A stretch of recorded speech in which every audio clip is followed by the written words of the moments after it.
A year after doctors said my wife died from a sudden stroke, I finally called a plumber to repair a slow leak hidden behind the wall of her old office. I was in church when my phone started buzzing in my hand. The plumber's voice was tight, almost shaken. "Sir, you need to get back here immediately," he said. "I found something inside your wife's office, and whatever you do, don't mention this to anyone."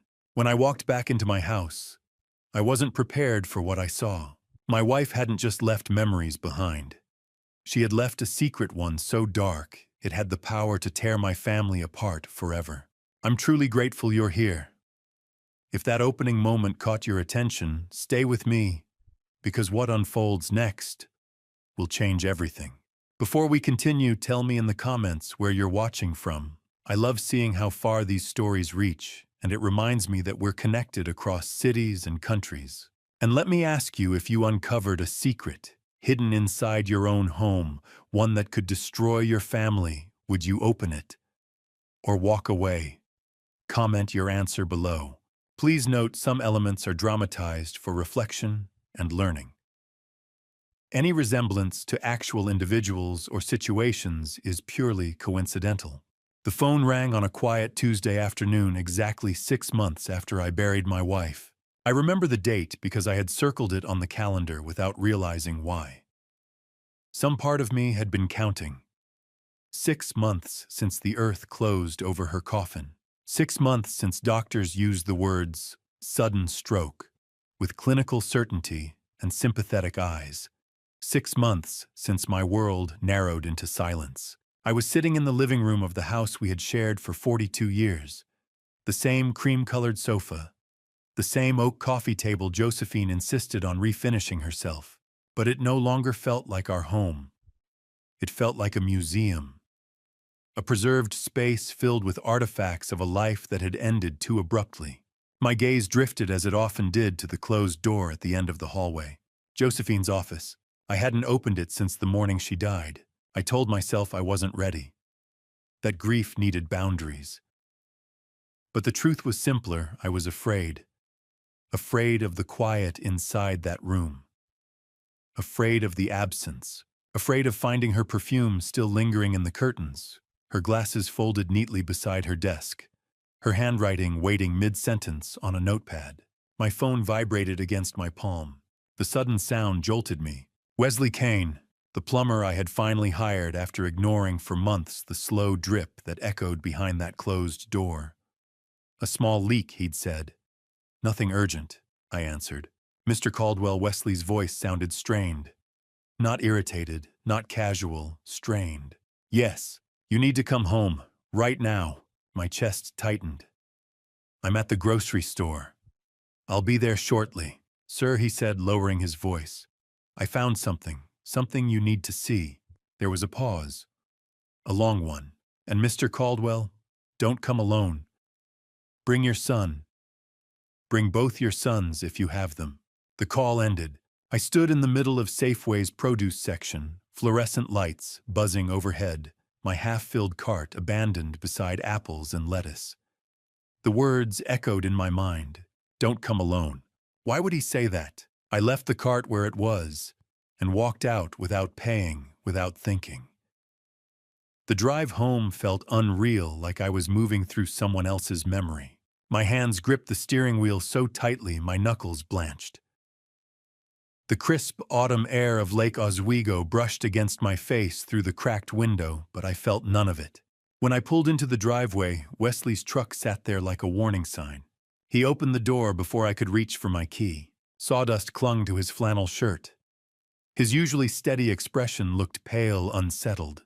"Mr. Caldwell," he said quietly. "I'm sorry. Sorry for what." My voice barely sounded like mine.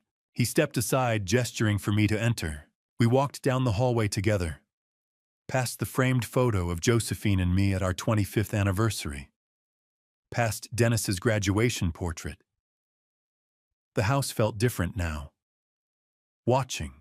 We stopped in front of the office door. 6 months I had avoided this threshold. Wesley didn't hesitate. He pushed it open.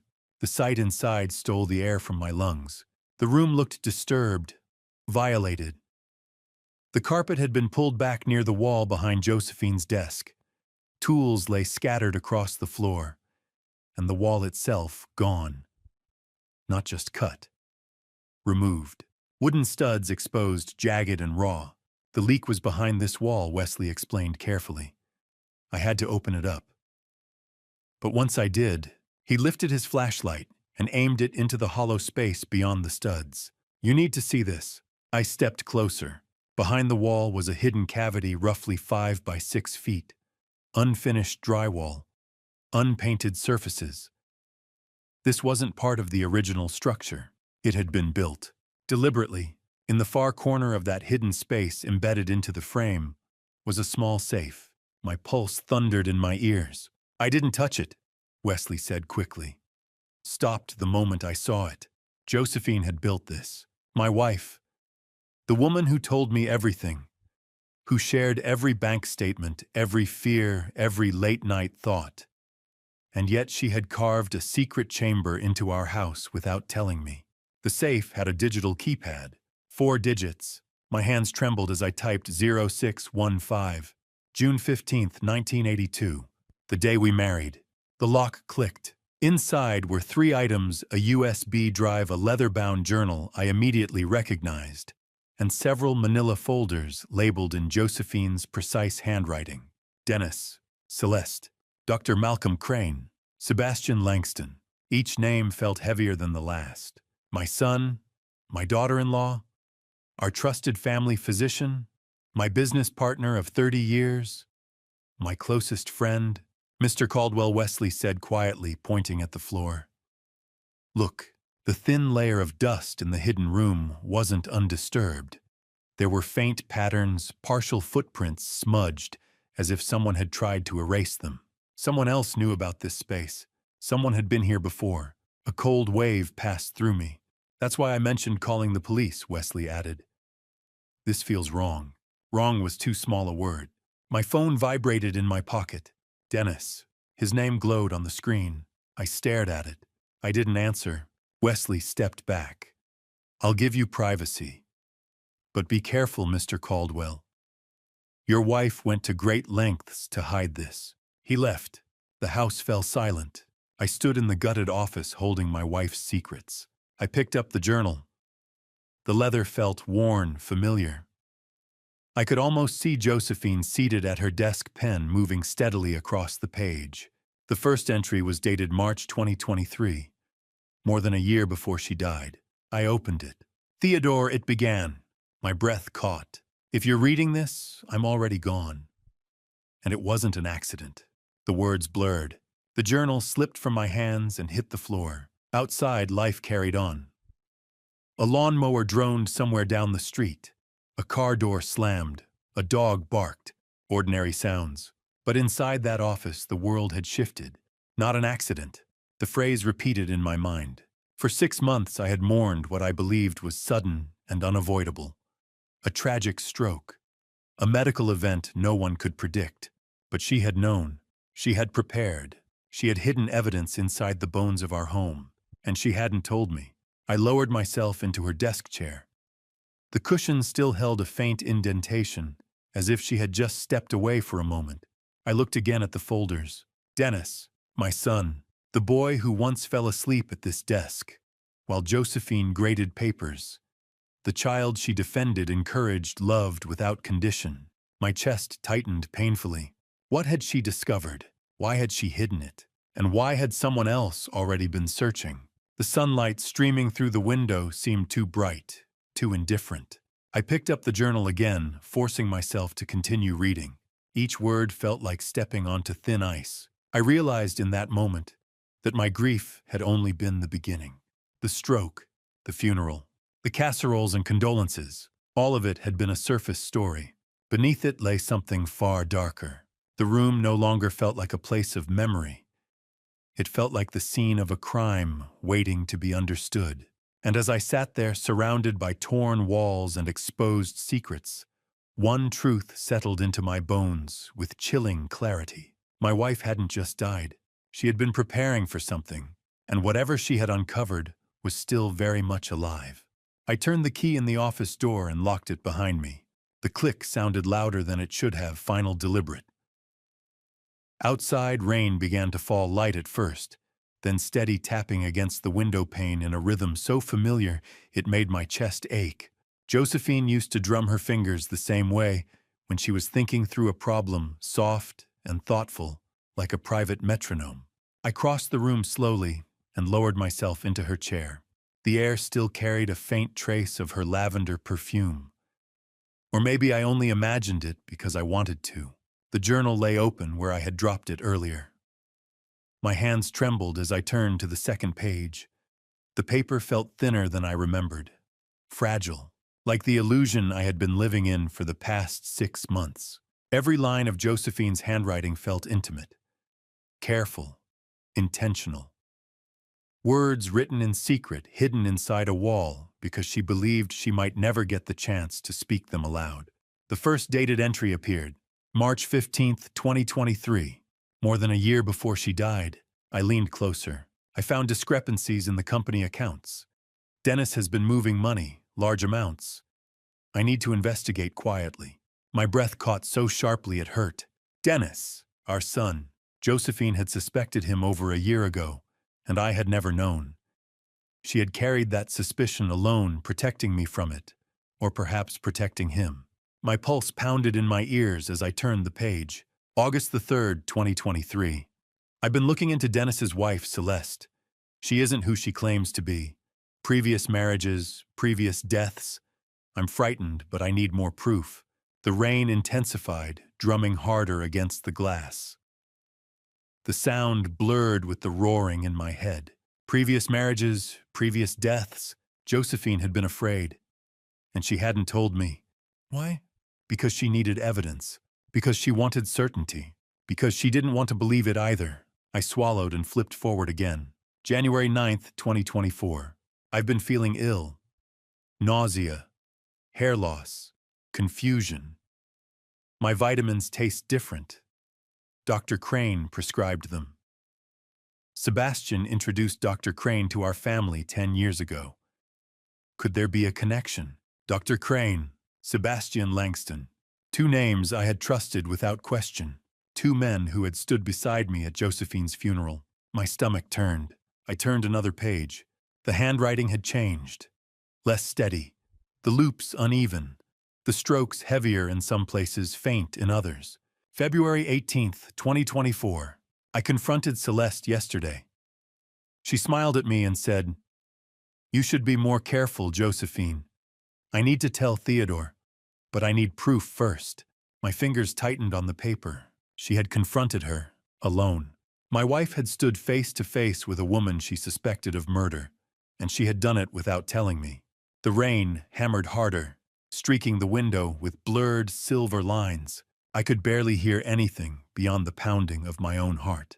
I flipped to the final ink entry. March 28th, 2024. The handwriting was almost unrecognizable, jagged, uneven, as if written through fog. Worse today, can't think clearly. Saw lawyer. Safety deposit box. Forgive me, Theodore. Forgive me. The words felt like a knife sliding slowly into my ribs. That was the final entry in ink. But clipped to the last page was a small note written in pencil.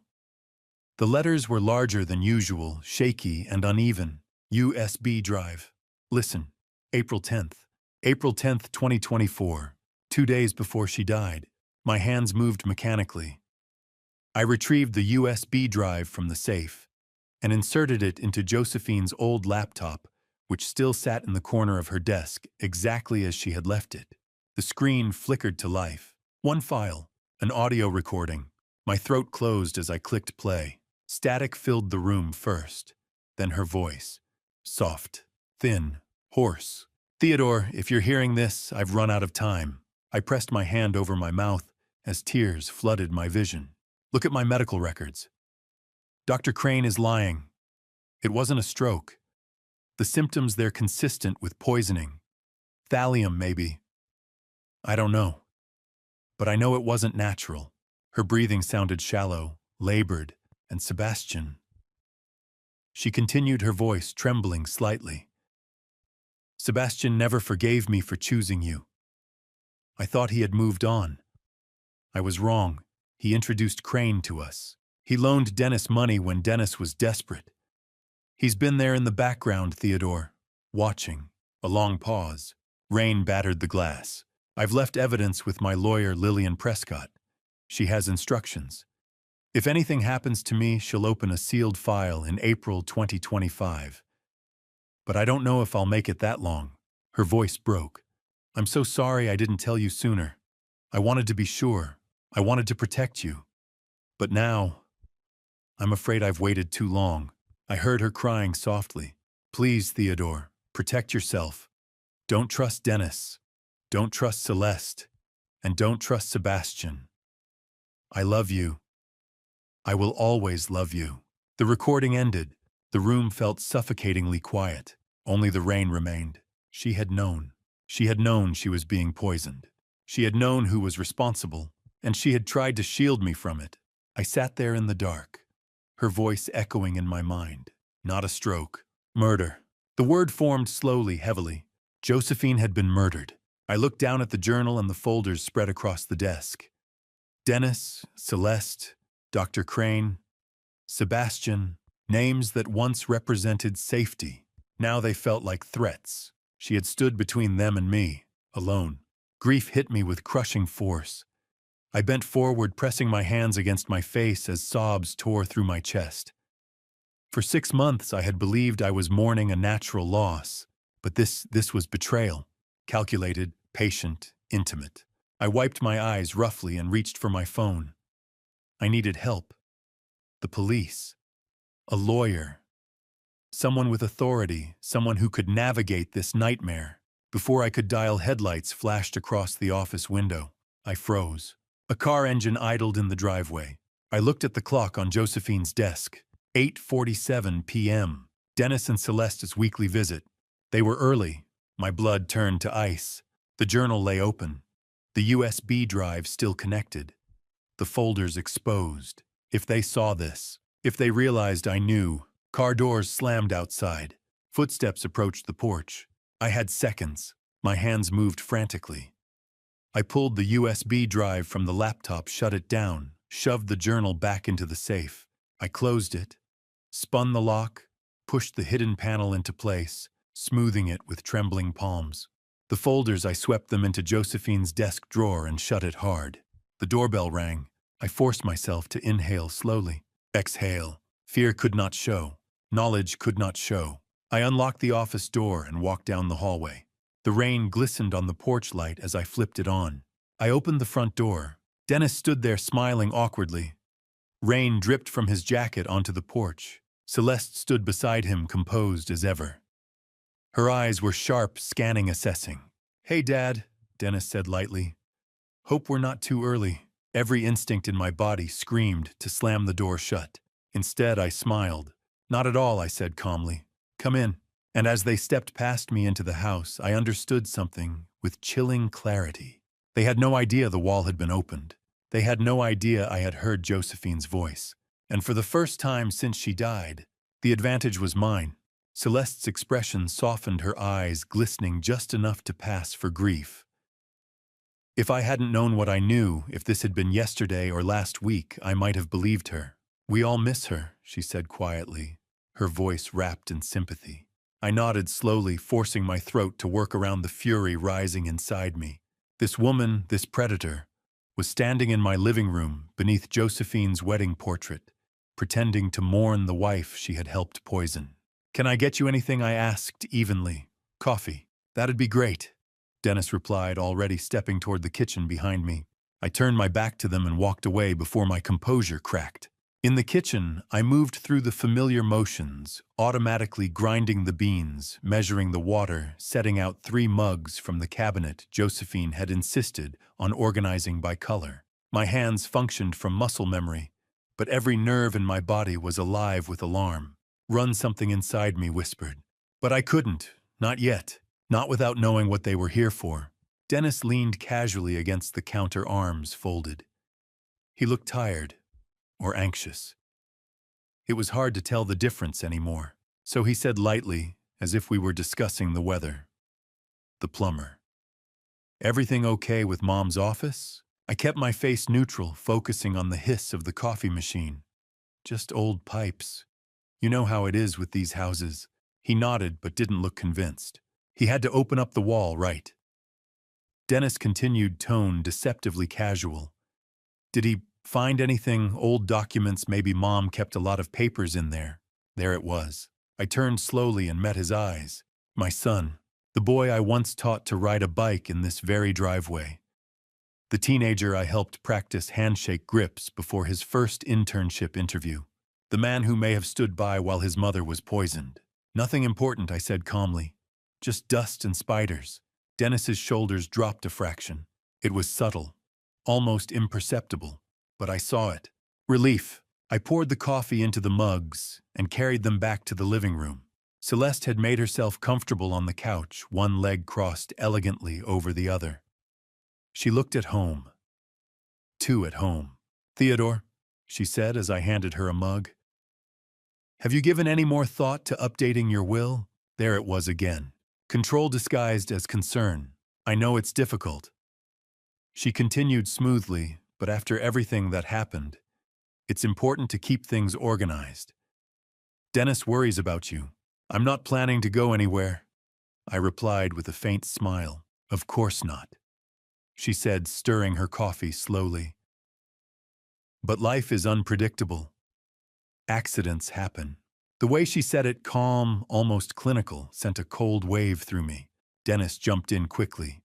My friend Conrad Mercer, you remember him, Dad. He's a lawyer now. Estate planning, trusts, all that. He'd be happy to help. Conrad Mercer, another name from Josephine's journal. I'll think about it, I said. We sat in strained politeness for the next 20 minutes. Conversation drifted across neutral topics, neighborhood gossip, stock performance, minor repairs around the house. But beneath it, there was something sharper. Dennis kept steering us toward finances, the company, my retirement timeline, succession plans. Celeste barely spoke. She didn't need to. She was watching me, not openly, but I could feel it, measuring my tone, my posture, my eye contact. When I excused myself to use the restroom, I walked down the hallway slowly, deliberately, and then I stopped. Voices carried faintly from the kitchen. I stood just beyond the doorway, hidden from view. Do you think he found it? Celeste's voice was low-edged with tension. If he did, we need to move faster. Dennis replied, the calm gone from his tone. Your window is closing. A pause. Then maybe it's time to... I flushed the toilet loudly. Let them hear me moving. Then I stepped back into the kitchen, adjusting my sleeve casually. They both looked up instantly, smiling. Everything okay, Dad? Dennis asked. Fine, I said. Just getting old. Celeste laughed lightly, pleasant, polished. They stayed another half hour. Dennis mentioned Conrad Mercer again before they left. Celeste touched my arm gently at the door, her fingers cool and precise. Take care of yourself, Theodore, she said. We worry about you. The performance was flawless. I stood on the porch and watched their car disappear down the wet street, red taillights fading into darkness. My son, my own son. I closed the door carefully, locked it, turned the deadbolt, slid the chain across. Then I leaned my forehead against the wood and stayed there, breathing slowly. Your window is closing. Maybe it's time to what? Finish what they started. The thought tightened my chest. I stepped away from the door and walked back into the living room. My hands were shaking again. I poured myself another whiskey and swallowed it in one burn. Josephine had known. She had known. She had tried to warn me, and I hadn't seen it. I had been too trusting, too blind. But not anymore. I reached for my phone, then stopped. What would I tell the police? That my son whispered something suspicious? That my dead wife left behind a journal? They would see an aging widower unraveling under grief. No, I needed more than suspicion. I needed undeniable proof. I set the phone down, and I started moving. Through the house. Window locks, door frames, back entrance, garage. Every latch, every hinge, every shadow. Josephine used to tease me about being paranoid when I double-checked the locks at night. But she had been careful too. She had paid attention. And that habit saved her at least long enough to leave evidence. That's when I noticed it. on the side table beside the couch where Celeste had been sitting. A decorative lamp. A Christmas gift from Dennis and Celeste last year. I picked it up slowly, turned it over, and saw it. A tiny lens embedded in the base, nearly invisible, no larger than a shirt button. Warm, recently active. My pulse spiked. They had been watching me inside my own home. For how long? Days, weeks, months. I placed the lamp down gently, careful not to disturb it further. My mind raced. That's why they came tonight. Not to check on me, to observe, to evaluate whether I had found anything behind that wall. They had been monitoring me, waiting for a reaction. My gaze swept across the room. The bookshelf Dennis assembled last summer. The smoke detector Celeste insisted on replacing. The picture frame they had adjusted during their last visit.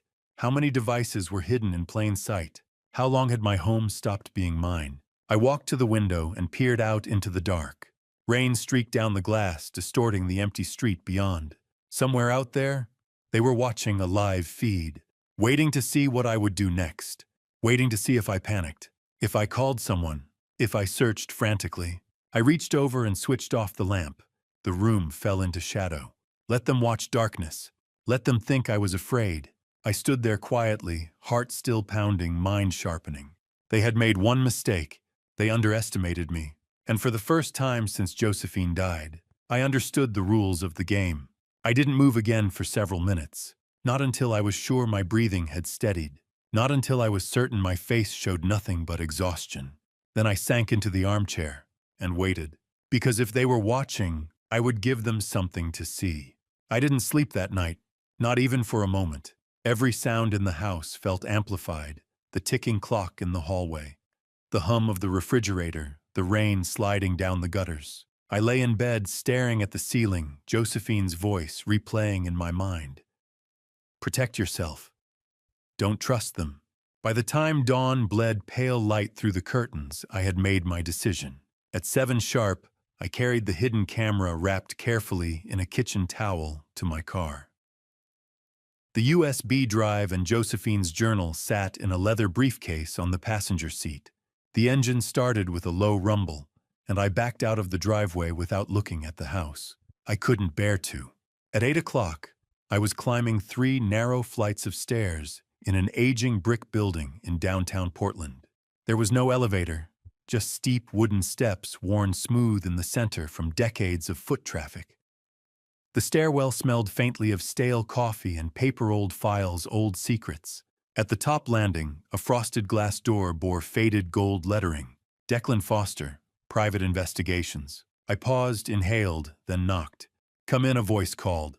The office was modest, 1 metal desk, 2 plain chairs, a filing cabinet, and a window overlooking the street below. No unnecessary decor. No distractions. Just order. Declan Foster stood as I entered. Mid-40s, lean, alert. His eyes had the sharpness of someone trained to notice what others overlooked. A framed Portland police commendation hung behind him. Mr. Caldwell, he said, extending his hand. Thank you for seeing me so quickly, I replied. You sounded urgent. His handshake was steady, firm, but not overpowering. Have a seat. I lowered myself into the chair opposite his desk and placed the contents of my briefcase in front of him. The journal, the USB drive, and finally, the cloth-wrapped object. My wife died 6 months ago, I began. He didn't interrupt. The doctors said it was a stroke. But I found something hidden in our home, a concealed compartment she built behind her office wall. Inside was this journal, a recording, and evidence she believed she was being poisoned. Declan leaned forward slightly. Tell me everything. So I did. I described the hidden room, the safe, Josephine's journal entries documenting financial irregularities at our company, her suspicions about Dennis, her investigation into Celeste's past, the audio recording where she named Dr. Crane and Sebastian Langston. I told him about Dennis and Celeste's visit the night before, the questions about the plumber, the push to update my will, the whispering I overheard in the kitchen. If he found it, we need to move faster, I repeated. That's what she said. Declan's pen moved steadily across a leather notebook. And the camera, he asked. I unwrapped it and placed it in his palm. I found it in a lamp they gave me last Christmas. He examined it carefully, rotating it under the light. Miniature lens, he murmured. Likely wireless transmission. This wasn't installed by accident. They've been watching me. Yes, he said calmly. That's exactly what they've been doing. The matter-of-fact tone steadied me and terrified me at the same time. When I finished, Declan sat back and studied me for a long moment. Mr. Caldwell? He said finally, this doesn't sound like grief-induced paranoia. It sounds like coordination. The word hung in the air. Coordination. You may be in danger, he added. Hearing it spoken aloud made it real in a way my own thoughts had not. Declan turned his monitor toward me. I ran a preliminary search this morning, he said. Your son has financial activity that raises serious questions. The screen filled with transaction logs, offshore accounts. Transfers dating back roughly 3 years. They begin modestly, then escalate. The numbers were staggering, hundreds of thousands, then millions. I stared at the data as if it might rearrange itself into something innocent. And your daughter-in-law Declan continued clicking to another set of documents. Her background doesn't align with what she's presented. Archived news articles appeared. Valerie Whitman, Arizona, married in 2008. Husband died in a residential fire. Another article. Vivian Blackwood, Washington State. Husband died in a boating incident. Different names, different states, similar outcomes. There are patterns, Declan said. Insurance payouts. Identity shifts. My mouth went dry. She's done this before, I whispered. It appears so. And Dennis, I asked. Does he know? Declan met my gaze without hesitation.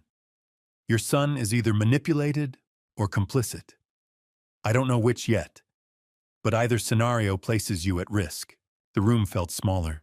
The poisoning, I said slowly. Thallium. Josephine mentioned it. Declan nodded once. It's a method that can mimic natural illness. Without targeted testing, it can be missed, especially if the prescribing physician isn't searching for it. Dr. Crane's face flashed in my mind. Is that common, I asked? It's not common, but it's effective. Declan stood and walked to the window, pulling up additional footage on his computer. There's something else. Grainy traffic camera stills appeared. A dark sedan parked across from my house on multiple days. Different times. Same vehicle. Someone has been monitoring your residence, he said. For how long? Based on what I can access, at least 2 weeks. My pulse surged.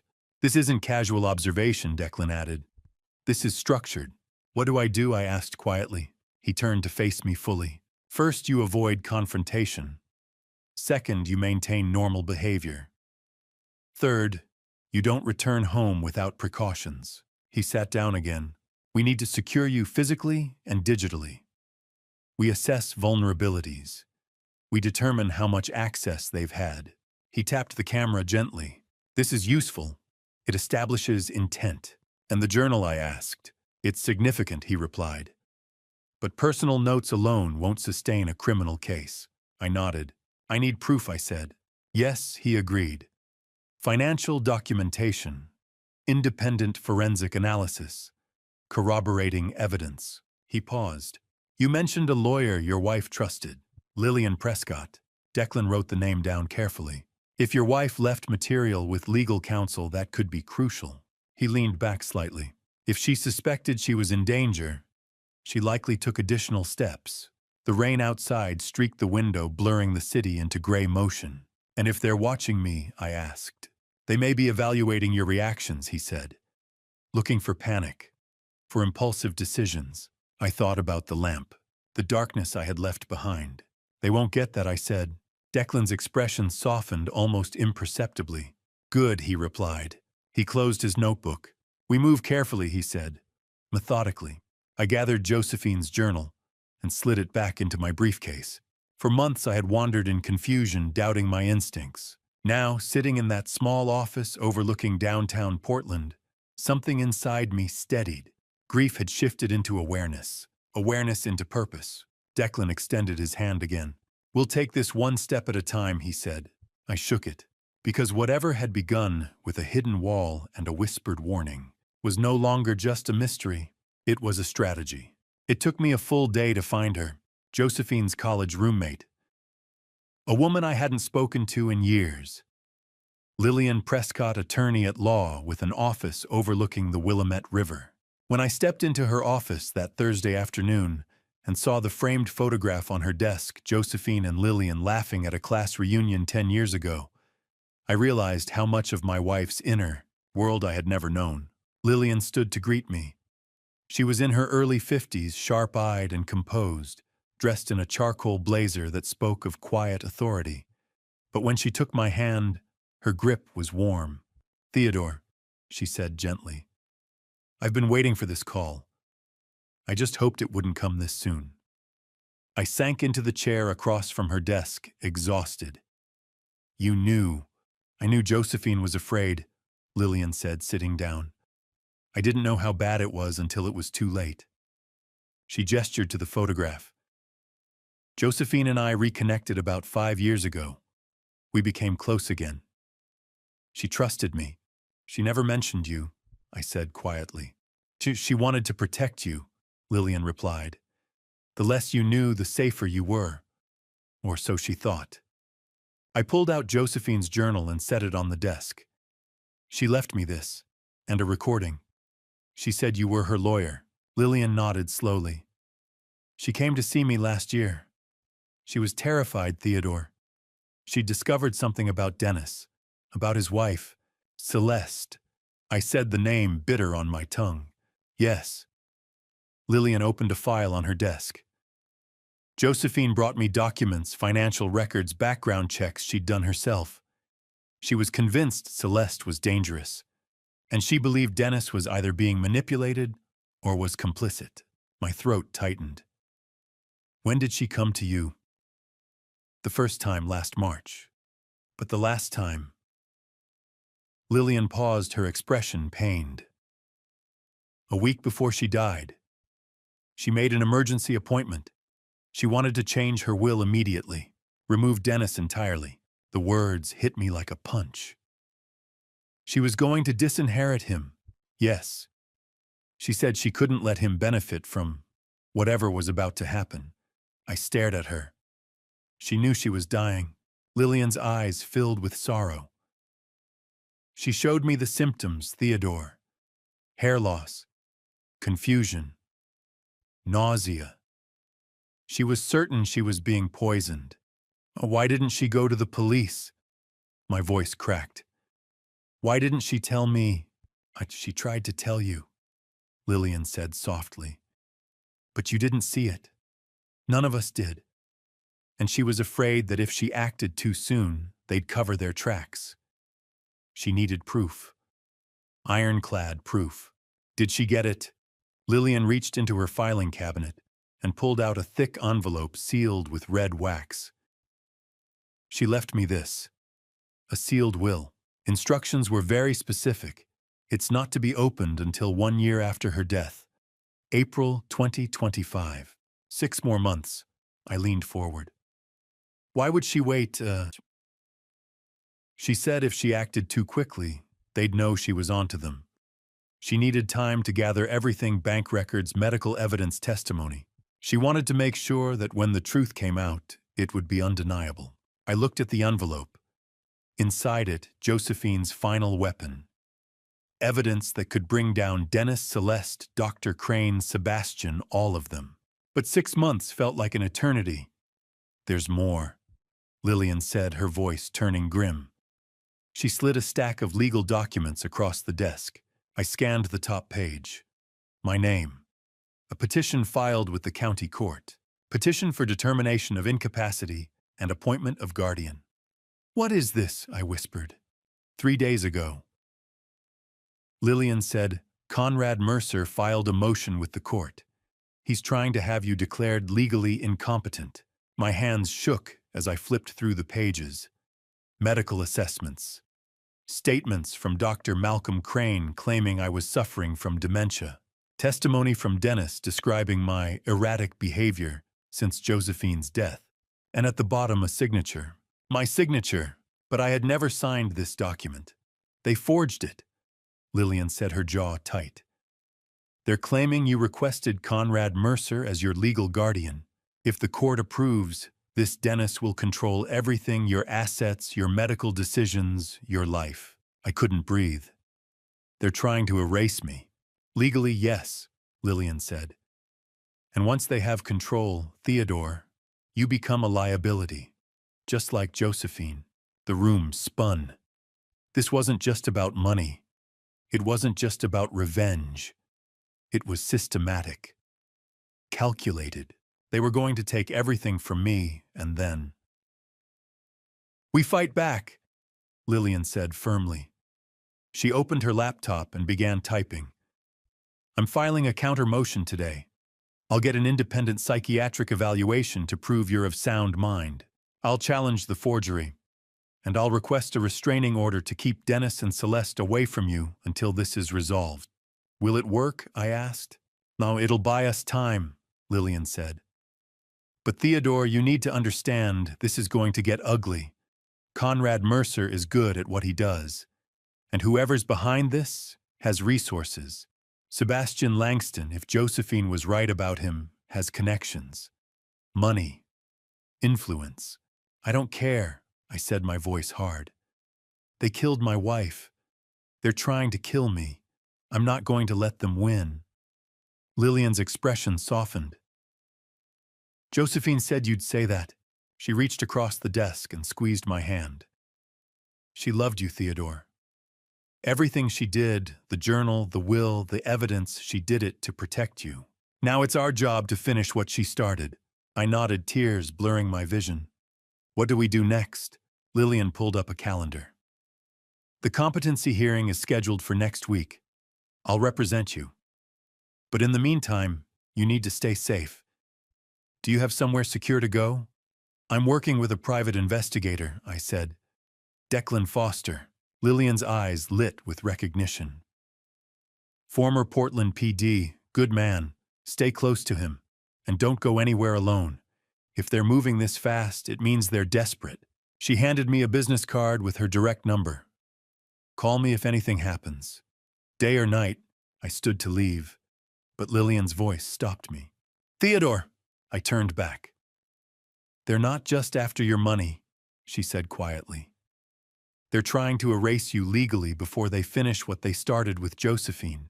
And if that sealed will get opened early, if they find out what Josephine left behind, they'll destroy it. We have to protect you. Starting now. I walked out of her office and into the gray Portland afternoon, the weight of Lillian's words pressing down on me. They were trying to take everything. My wife, my son, my freedom, my life. But Josephine had left me a weapon. And I wasn't going to let her down. The first strike didn't come with a masked intruder or a shattered window. It came at 6:47 on a Monday morning, silent, digital, precise. I was standing in my kitchen, waiting for the coffee to finish dripping, when my phone vibrated against the counter. A routine bank alert, I assumed. Ever since Josephine died, I'd kept notifications on for everything. I glanced down. Transaction alert, $50,000 transferred. Destination offshore account, Cayman Islands. Authorized by Theodore Caldwell. The room seemed to tilt. I hadn't authorized anything. My hand froze mid-air, still holding the coffee pot. I set it down carefully, as if sudden movement might make the notification disappear. Then I opened the banking app with fingers that no longer felt steady. There it was, $50,000. Gone. The timestamp read 6:32 a.m. 15 minutes ago. I had been in this kitchen alone. I dialed the bank immediately. After navigating automated menus and hold music that felt absurdly cheerful, a representative came on the line. Mr. Caldwell, how may I assist you? There's a wire transfer on my account, I said. $50,000. I didn't authorize it. She paused, keys clicking faintly in the background. Our system shows the transfer was approved with your signature and verified security credentials. I didn't approve it. I repeated each word, controlled. There was a brief silence. I can email you the authorization form, she offered. Do that. The document arrived less than a minute later. I opened it. There was my name at the bottom of a wire transfer request. My signature, except it wasn't. It was close. Close enough to fool someone who didn't know me. But I knew my own hand. The curve of the A in Caldwell was too tight. The loop on the F slightly narrow. A minor deviation, but after signing my name for 65 years, I recognized the difference instantly. "This is forged," I said, when the representative returned to the line. "I understand your concern, Mr. Caldwell. However, without a formal fraud determination, we cannot reverse the transaction immediately. You'll need to file a dispute." "How long does that process take?" 4 to 6 weeks. 4 to 6 weeks. They weren't just stealing money. They were creating a record. I hung up. The rage inside me wasn't explosive, it was cold. Focused. My phone rang again almost immediately. "Dennis." I stared at his name before answering. "Hey, Dad," he said, his tone coated in concern. "The bank just called me. They've got me listed as your emergency contact. Everything okay?" I kept my voice level. "Fine, just handling something." "I heard about the transfer," he continued gently. "You've seemed overwhelmed lately. Are you sure you didn't authorize it and forget?" There it was. The suggestion. The seed. "I'm not confused," I said. "Of course not," Dennis replied quickly. "I just know Mom used to handle a lot of the financial details, and it's been hard since we lost her." He let the sentence trail off. "Maybe you just forgot. Maybe you're slipping." I tightened my grip on the phone. "Everything's under control. I just want to help," he said. "Maybe it's time we sat down with Conrad Mercer. Get your estate sorted out. Take the pressure off." "I'll consider it," I said. "Good. I'll check in later." The call ended. I stood alone in my kitchen. The attack had been precise. Financial destabilization. Psychological doubt. They were constructing a narrative. I called Declan. "They hit my bank account," I said without preamble. 50,000. Forged signature. "I was expecting escalation," he replied calmly. "They're building documentation. A pattern. Financial mismanagement. Confusion. It strengthens a case for incompetence. They're setting the stage. Yes. Can I prove the signature's fake? You can argue it. Forensic handwriting analysis helps. But legal proceedings take time. And they're trying to move faster than the courts. Time. That was their weapon." At noon, the next move arrived. A small package sat on my doorstep. No return address. Just my name typed neatly. Postmarked downtown. Inside was a prescription bottle. My name printed on the label. Mild sedative. Take 1 tablet nightly as needed. Prescribed by Dr. Malcolm Crane. I hadn't seen Crane since the day he told me Josephine's death was natural. There was a folded note inside. "Theodore Dennis mentioned you've been under stress. These will help you sleep. Take 1 each night. Dr. Crane." I held the bottle up to the light. Small white tablets. Unmarked. The implication was unmistakable. Chemical interference. I placed the bottle on the counter and stepped back from it. An hour later, my phone rang again. Conrad Mercer. "Mr. Caldwell?" He began smoothly. "I'd like to schedule a meeting regarding your estate documents." Dennis expressed concern. "I'm not interested," I said. "I understand this is a sensitive time," he continued, ignoring my refusal. "But given recent events, particularly the banking irregularities, it would be wise to ensure your affairs are properly structured." "There was no irregularity," I replied. "There was fraud." A pause. "That's a serious claim," Mercer said carefully. "Are you feeling well today?" The condescension was deliberate. I ended the call. They were tightening the circle. Financial manipulation. Medical interference. Legal pressure. 3 fronts in a coordinated campaign. By evening, exhaustion weighed on me like lead. I sat in the dim living room, the untouched pill bottle still on the kitchen counter, and tried to think through the fog of adrenaline. Then my phone rang again. "Declan." "I had a lab-run analysis on the vitamin samples you brought me," he said. My pulse quickened, and "Thallium," he said. The word landed heavily. "High concentration. Chronic exposure. It aligns with the symptoms you described." My hands trembled. "They poisoned her," I whispered. "Yes." Silence stretched between us. "And Theodore," he continued, voice firm, "do not take those pills Crane sent you. I'd wager they contain compounds designed to impair cognition, memory lapses, disorientation. It would support the narrative they're building. They want me unstable. They want you declared incapable. I looked at the pill bottle again. The strategy was elegant. Slow poisoning. Financial misdirection.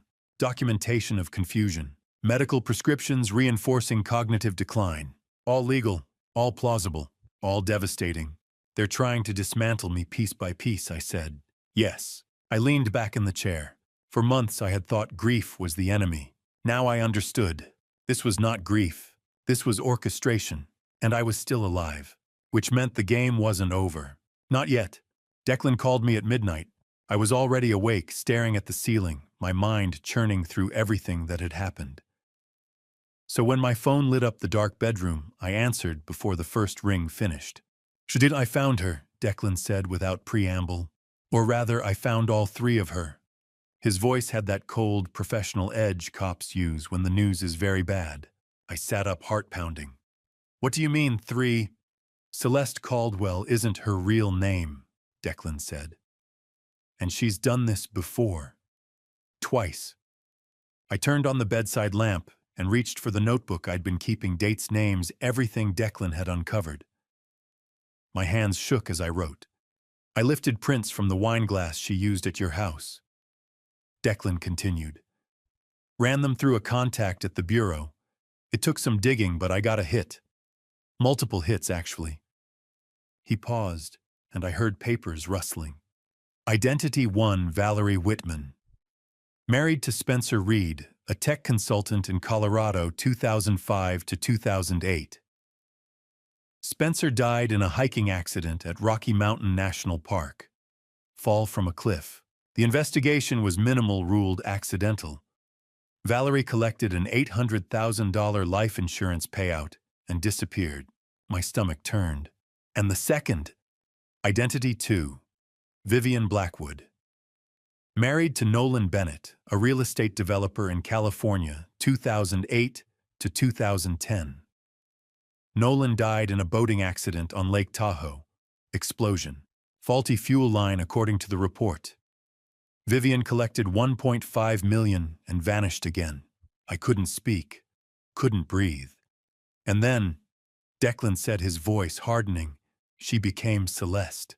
She showed up in Portland in 2014, spent 6 months researching your family before she accidentally met Dennis at a charity event in 2015. Researching us, I whispered. I found digital footprints, Theodore. She accessed public records, your business filings, property holdings, tax information. She knew exactly how much your family was worth before she ever shook Dennis's hand. I felt sick. So this was always the plan. She targeted us. Yes. And here's the part I can't figure out. Declan paused. When did Dennis realize what she was? Is he a victim who got in too deep, or was he complicit from the start? I didn't have an answer. I didn't know my own son anymore. There's more, Declan said. I'm sending you a photo. Look at it. My phone buzzed. I opened the image. It was a photograph from a charity gala. Dennis in a tuxedo, Celeste in a red dress, both smiling at the camera. The caption read, Portland Children's Hospital fundraiser, March 2015. Their first meeting. Look at the background, Declan said. I zoomed in. Behind Dennis and Celeste, partially obscured by other guests, stood a man in a dark suit. Sebastian Langston. He was watching them. He was there. I breathed. At their first meeting. Exactly, Declan said. Which means this wasn't just Celeste's plan. Sebastian was involved from the beginning. He introduced her to Dennis, or orchestrated the meeting. Either way, Theodore, this goes deeper than we thought. I stared at Sebastian's face in the photograph. My old friend. The man who had stood beside me at my wedding. Who had been Dennis's godfather. He had been planning this for nearly a decade. Kawata? I asked, my voice cracking. Why would he do this? I don't know yet, Declan said. But I'm going to find out. I set the phone down, my hands trembling. Josephine knew. She figured this out. She did. Declan said quietly. And Theodore, there's something else. I found Josephine's private investigation files buried in her computer, encrypted. She'd been digging into Celeste for months before she died. And there's a note dated February 2024. He read it aloud, confronted C today about her past. She knows that I know. The blood drained from my face. February 2024. That was when Josephine's symptoms started. The nausea, the hair loss, the confusion. She confronted Celeste, I whispered. And Celeste killed her. That's my assessment, Declan said. Josephine discovered the truth and Celeste moved fast. Dr. Crane ramped up the poisoning. By April, Josephine was gone. I pressed my hand over my mouth, fighting back the rage and grief threatening to choke me. My wife had been brave. So goddamn brave. She had faced down a killer to protect me, to protect our family. And it had cost her everything. Theodore, Declan's voice broke through the fog. Are you still with me? Yeah, I managed. I'm here. Good. Because we need to move carefully now. Celeste is dangerous. She's got a body count, and she's not going to stop. She's been planning this for years, and she's got Sebastian backing her. That means money, resources, connections. What do we do? I asked. We build the case, Declan said. I'm reaching out to investigators in Colorado and California, reopening questions about Spencer Reed and Nolan Bennett. If we can prove a pattern, we can bring this to the FBI. But it's going to take time. Well, how much time? A few weeks, maybe more. I don't have weeks, I said, my voice shaking. They're trying to get me declared incompetent. The hearing is next week. If they win, they won't, Declan said firmly. Lillian's on it, and I'm going to testify about the forged signatures, the surveillance, all of it. We're going to stop them, Theodore, but you need to stay alive long enough for us to do it. I looked around my dark bedroom, the house I'd shared with Josephine for 40 years. The place where we'd raised Dennis, where we'd been happy. Now it felt like a battlefield. I'll be careful, I said. Good. And Theodore, one more thing. What? And Josephine left those files for you. She wanted you to find them. She knew you'd figure it out. She trusted you to finish what she started. I closed my eyes, tears sliding down my face. I won't let her down, I whispered. I know you won't, Declan said. Get some sleep, I'll call you tomorrow. He hung up. I sat alone in the dark. Josephine's words echoing in my head. She knows that I know. Celeste had killed my wife because Josephine had discovered the truth. And now I knew the truth too, which meant I was next. Saturday afternoon found me back in Declan Foster's office.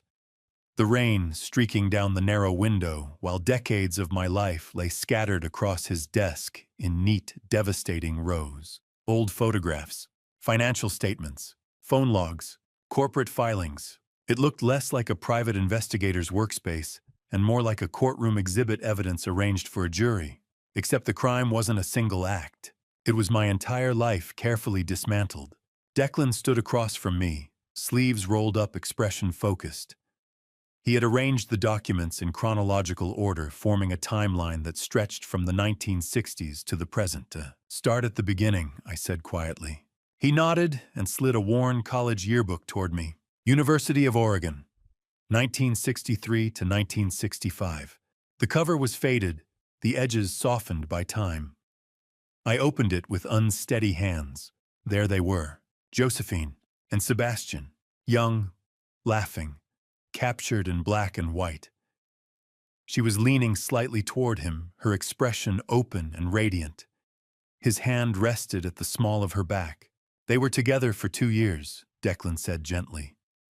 Several people I interviewed from that period said Sebastian intended to propose in the summer of 1966. My throat tightened. She never told me, I whispered. Declan met my gaze. She didn't want to burden you with old history. But that same summer, she attended a friend's wedding. I remembered that wedding as vividly as if it were yesterday.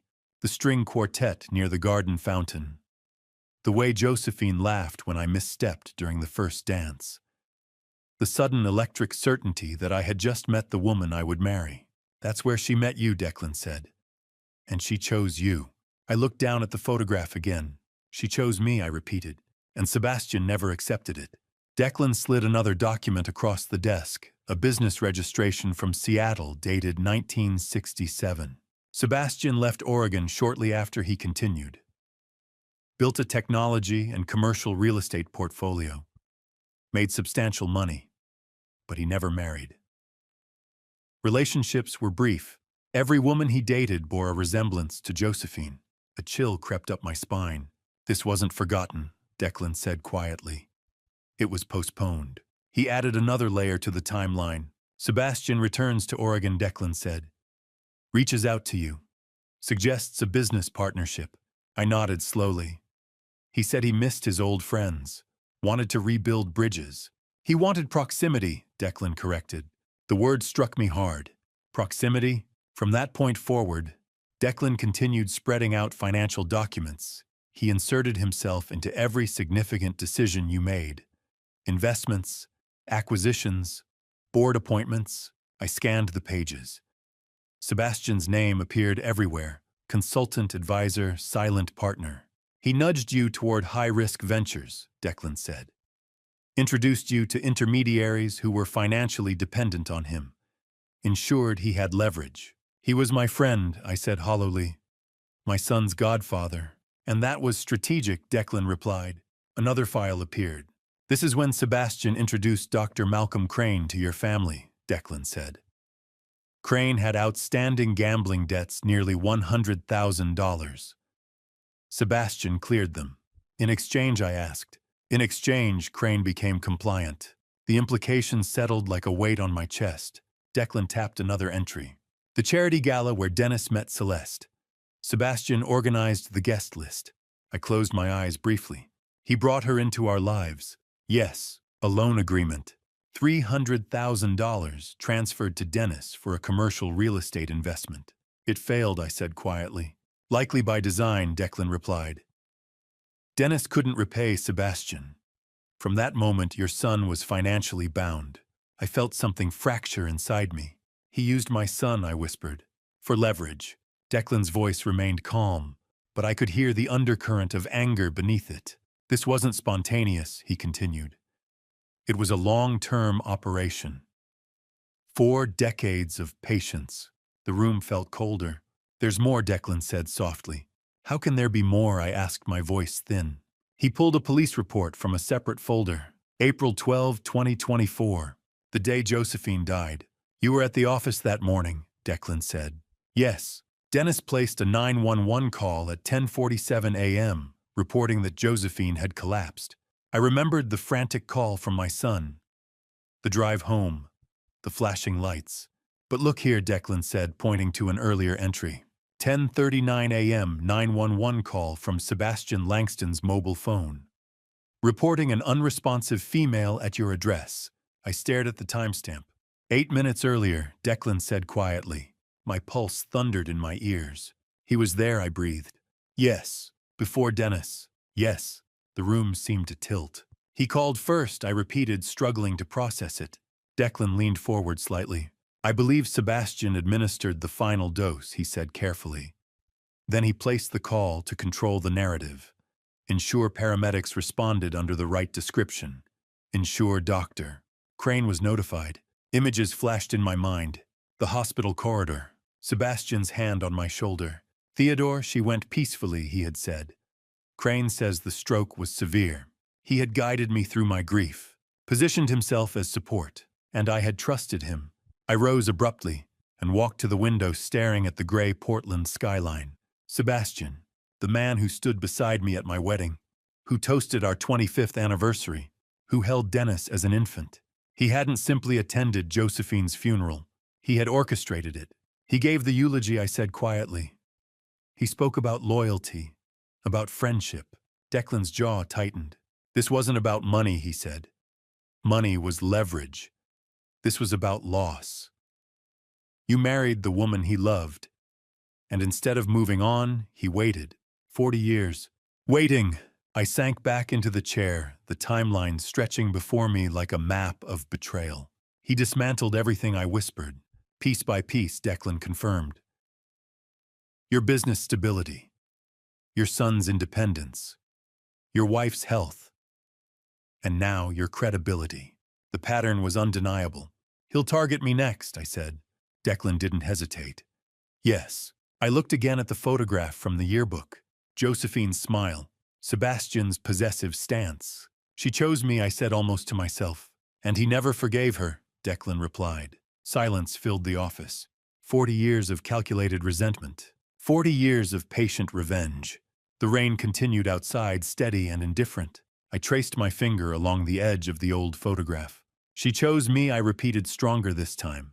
And for that choice. He had spent a lifetime trying to erase us. Thursday morning arrived with deceptive brightness. Clear blue skies, golden autumn leaves, the kind of day that makes you believe nothing bad could possibly happen. I was wrong. I was driving to meet Lillian at her office downtown to discuss the competency hearing scheduled for next week. The route took me east along Dashit 84 through the Columbia River Gorge, one of the most beautiful drives in Oregon, with sweeping views of the river below and cliffs rising on either side. Traffic was light. I had the windows cracked, letting in the cool autumn air, and I was thinking about Josephine's sealed will. 6 more months until it could be opened. 6 months of walking this tightrope between investigation and survival. That's when it happened. I approached a downhill curve near mile marker 47. The speed limit dropped to 55, and I pressed the brake pedal to slow down. Nothing. My heart lurched. I pressed again, harder this time. The pedal sank to the floor with no resistance, no friction, nothing. I was still accelerating.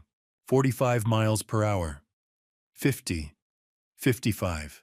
The curve was coming up fast, and beyond the guardrail, the ground dropped away into a 60-meter ravine. No, no, no! I pumped the brakes again. Still nothing. A semi-truck appeared ahead in my lane, brake lights flashing red. I jerked the wheel, swerving into the next lane. A horn blared as I barely missed clipping a sedan. 60 miles per hour now, the engine screaming as the downhill slope pulled me faster. The curve ahead was sharp, almost 90 degrees. If I hit it at this speed, I didn't let myself finish the thought. Options. I needed options. The emergency brake. I yanked the handle hard. The rear wheels locked, and the car shuddered violently, fishtailing across the lane. The smell of burning rubber filled the air, but I was still going too fast. The curve was right there, guardrail, cliff, river far below. One chance. I aimed for the guardrail at an angle, praying the metal would slow me down instead of launching me over the edge. The impact was catastrophic. Metal shrieked. Glass shattered. The airbag exploded into my face, slamming my head back against the seat. The car ground along the guardrail, sparks flying, the world spinning in a chaos of sound and pain, and then silence. I sat there gasping, the airbag deflating in my lap. My hands were still gripping the wheel knuckles, white. I was alive. Slowly, I turned my head. The guardrail was crumpled, bent inward from the impact. Beyond it, the cliff dropped away into nothing. I was 6 meters from the edge. 6 meters. My hands started shaking, then my arms, then my whole body. I fumbled for my seatbelt, unclipped it, and shoved the door open. My legs barely held me as I stumbled out onto the shoulder. A highway patrol car pulled up within minutes, lights flashing. The officer Anderson, according to his name tag, climbed out and jogged over. "Sir, are you injured?" I don't think so," I managed. "What happened?" "My brakes failed," I said, my voice shaking. I couldn't stop. Officer Anderson walked to the front of my car, inspecting the damage. "Old car, old brakes. Happens sometimes, especially on a downhill grade." "No," I said louder than I intended. "It wasn't like that. It just stopped working. Completely." Anderson gave me the look cops give people in shock. "We'll have the vehicle towed and inspected. But honestly, sir, it looks like equipment failure. You're lucky you didn't go over." Lucky. I pulled out my phone with trembling fingers and called Declan. Theodore, what's wrong?" My brakes failed, I said. On the gorge. Declan, I almost... Where are you? The mile marker 47, eastbound. I'm on my way. Don't let them tow the car until I get there. He hung up. Officer Anderson was filling out an incident report when Declan's truck pulled up 20 minutes later. Declan climbed out, his expression grim. Mr. Foster, Anderson said. Friend of yours. Former Portland PD. Declan said, flashing his old badge. Mind if I take a look at the vehicle? Anderson shrugged. Be my guest. Declan crouched beside my car and peered underneath. I watched his face darken. He stood and gestured for me to come closer. Then he pointed. See this, he said quietly, indicating a brake line. That's been cut. Partially severed so it would hold until you hit the brakes hard. Then it would rupture completely. My stomach dropped. Cut! Professionally, Declan said. This wasn't an accident, Theodore. Someone tried to kill you. Officer Anderson walked over. What are you two looking at? Declan straightened. Officer, this brake line was tampered with. This is an attempted homicide. Anderson's expression shifted from skepticism to concern. He crouched down, examined the line, and swore under his breath. I'll call it in, he said. We'll need the vehicle impounded as evidence. While Anderson radioed for a detective, I stood on the shoulder of the highway watching semi-trucks roar past, the wind from their passage buffeting me. My phone buzzed. Unknown number. I opened the text message. Accidents happen to careless old men. Stop digging. My blood turned to ice. I showed Declan. His jaw tightened. They're escalating, he said. Financial manipulation didn't work. Legal pressure didn't work. So now they're trying to kill you outright. What do? I whispered. You don't go anywhere alone, Declan said. And we move faster. I'm calling the FBI. This just became a federal case. By the time the tow truck arrived and took my mangled car away, it was past noon.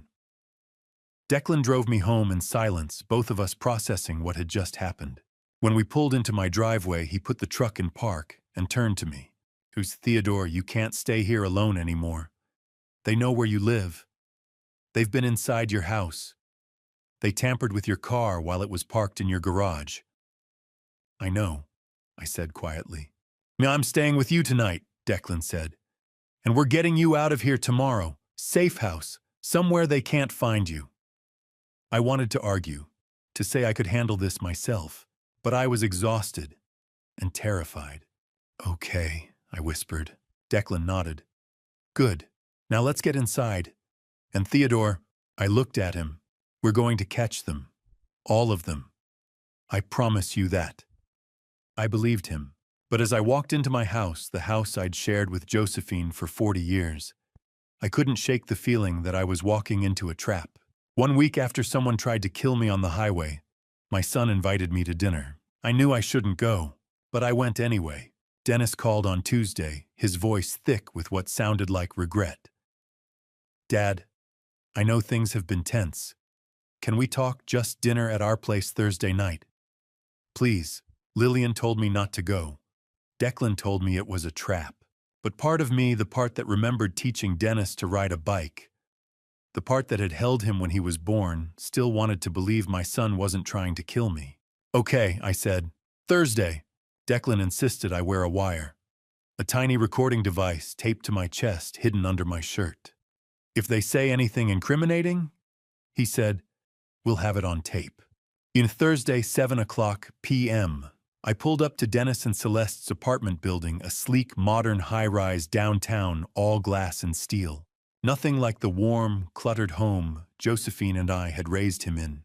Dennis met me at the door with a hug that felt too tight, too rehearsed. Dad, thanks for coming. Celeste appeared behind him, smiling. Theodore, we're so glad you're here. Something was wrong. The air felt too still, too careful. The living room was immaculate white furniture, abstract art, not a single photograph. No trace of the family Dennis had come from. Celeste poured wine. I took the glass, but barely sipped. They didn't seem to notice. And we wanted to talk, Dennis said, settling onto the couch. About everything that's happened. The misunderstandings. Misunderstandings. I repeated, keeping my voice neutral. The bank thing, Dennis continued. Dad, I swear I thought you'd authorized that transfer. I was trying to help by moving $50,000 to an offshore account. Dennis's smile faltered. It was an investment opportunity. I wanted to include you, without asking me first. Celeste cut in smoothly. Theodore, we know you've been under a lot of stress since Josephine passed. Grief can make things confusing. We just want to help. There it was again. The gaslighting. Making me question my own reality. I forced a smile. I appreciate the concern. Dinner's ready, Celeste announced, standing. I made your favorite. Well, Josephine's favorite. My stomach turned. Coq au vin. Chicken braised in red wine.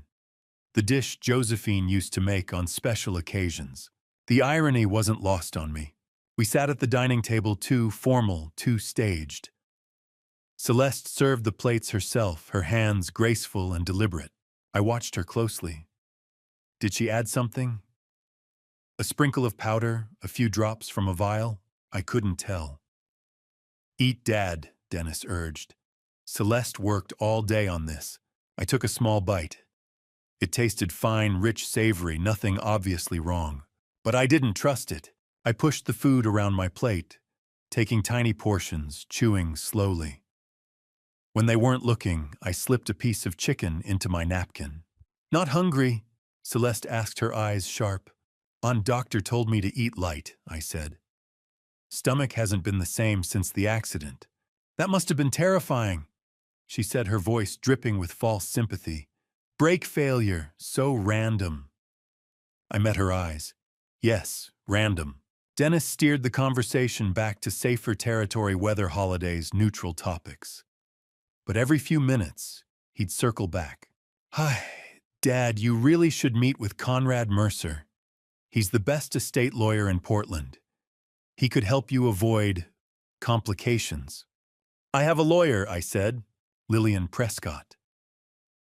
Celeste's smile was razor sharp. She's competent, but Conrad has connections, resources. I'm sure he does, I said. By 9:30, I'd had enough. I stood, thanked them for dinner, and made my excuses. Dennis walked me to the door. Think about what we said, Dad. We're family. We're on your side. I nodded, not trusting myself to speak. As I drove home, I felt a strange sense of victory. I'd made it through. I'd recorded the conversation. I'd avoided eating most of the food. I'd won. At 11:45 p.m., I woke up in agony. The pain started in my stomach, sharp, burning, twisting. I stumbled out of bed, barely making it to the bathroom before I vomited violently. My vision blurred. The room spun. I reached for my phone on the nightstand, but my hands wouldn't cooperate. My fingers felt numb, useless. I collapsed onto the tile floor, gasping.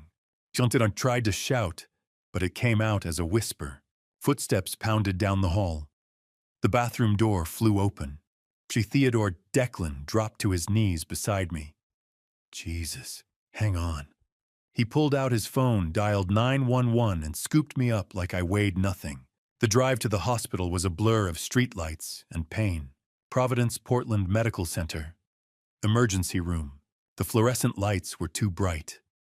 Voices swirled around me, nurses, doctors, someone asking questions I couldn't answer. A woman in scrubs leaned over me. Mr. Caldwell, I'm Dr. Helena Cross. Can you hear me? I nodded weakly. We're running a blood panel, just hold on.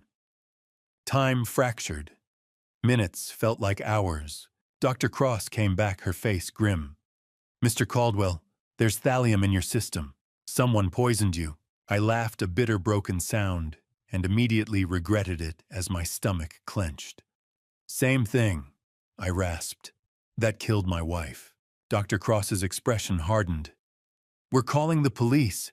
This is a criminal matter. 2 detectives showed up at 3 a.m. They took my statement, then left to interview Dennis and Celeste. Declan stayed with me, his face tight with fury. They got you. Even with all our precautions, they got you. Not enough to kill me, I said weakly. Not yet, Declan said. But Theodore, they're not going to stop. An hour later, the detectives returned. We questioned your son and daughter-in-law, one of them said. They're claiming you must have eaten something earlier in the day. They said the meal was fine, they ate the same food. They're lying, I said. We searched their apartment. No thallium, no poison, no evidence. Of course not, I said bitterly. They're professionals. The detective hesitated.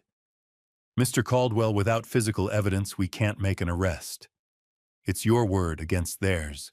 Before I could respond, Conrad Mercer arrived, slick, composed, carrying a briefcase like a weapon. On detectives, he said smoothly. My clients are devastated by this unfortunate food poisoning incident. They're cooperating fully. But I trust you're not accusing them of anything without evidence. The detectives exchanged glances. No charges at this time. Mercer nodded. Good. If there's nothing else, my clients would like to go home. This has been very traumatic for them. And just like that, it was over. No arrests, no consequences. I lay in the hospital bed, an IV in my arm, pumping fluids and collating agents to flush the poison from my system. Declan sat beside me, silent and furious. They tried to finish what they started with Josephine, I whispered. I know, Declan said, and they're going to try again. I know, he said again. But Theodore, next time they're going to have to go through me first. I closed my eyes, exhausted and defeated. They'd poisoned me in my own son's home, and there was nothing I could do about it. 2 weeks later, I stood inside a county courthouse and watched my own son attempt to have me declared legally incompetent. If someone had described this scene to me a year ago, I would have laughed. Or worse, I would have assumed they were speaking about another family, one fractured beyond recognition. But here I was. The courtroom was nothing like the grand halls depicted in films. It was compact. Almost claustrophobic wood-paneled walls dulled by decades of hearings, fluorescent lights humming overhead, and the faint scent of paper varnish and anxiety lingering in the air. Every bench carried the weight of other families' tragedies. Dennis sat at the petitioner's table beside Conrad Mercer.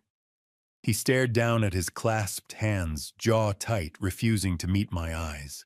I searched his face for hesitation, for doubt, for any sign of the boy I once carried on my shoulders. I found none. Lillian Prescott sat beside me, composed and alert, legal pad, open pen poised. Her posture radiated readiness. She had prepared meticulously. Unlike me, she wasn't surprised by betrayal anymore.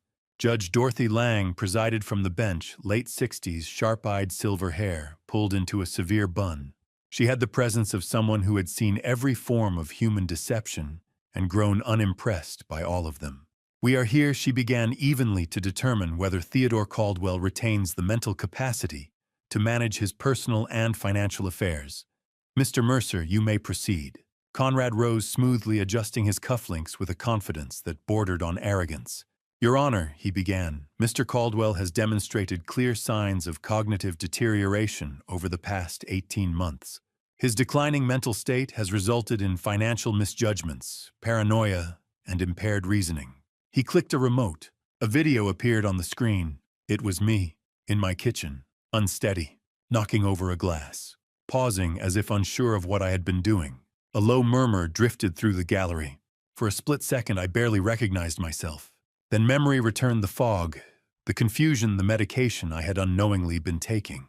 As you can see, Mercer continued smoothly, Mr. Caldwell exhibits disorientation and compromised motor coordination.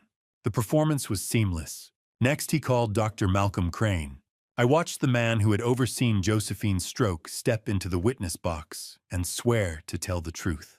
Dr. Crane, Mercer began, How long have you treated Mr. Caldwell? Approximately 10 years, Crane replied with professional calm.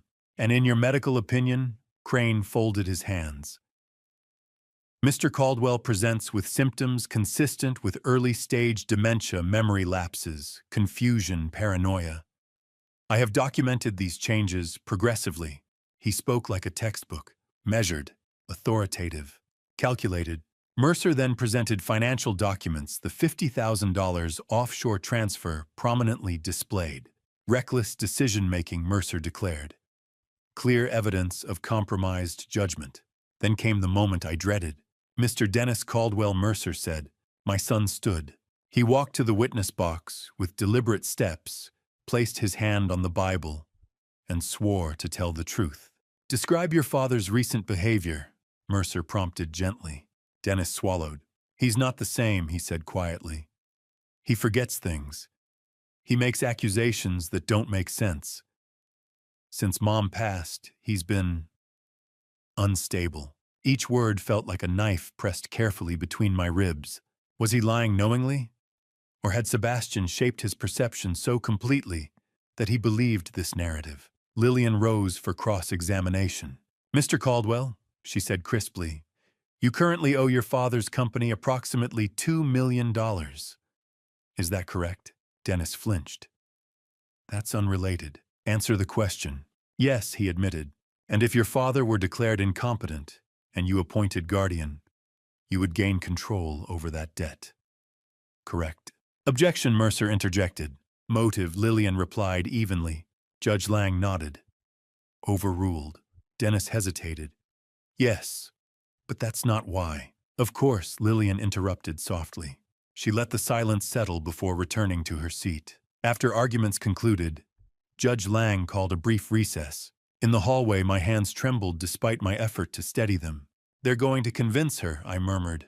They won't, Lillian said firmly. Not with what we have.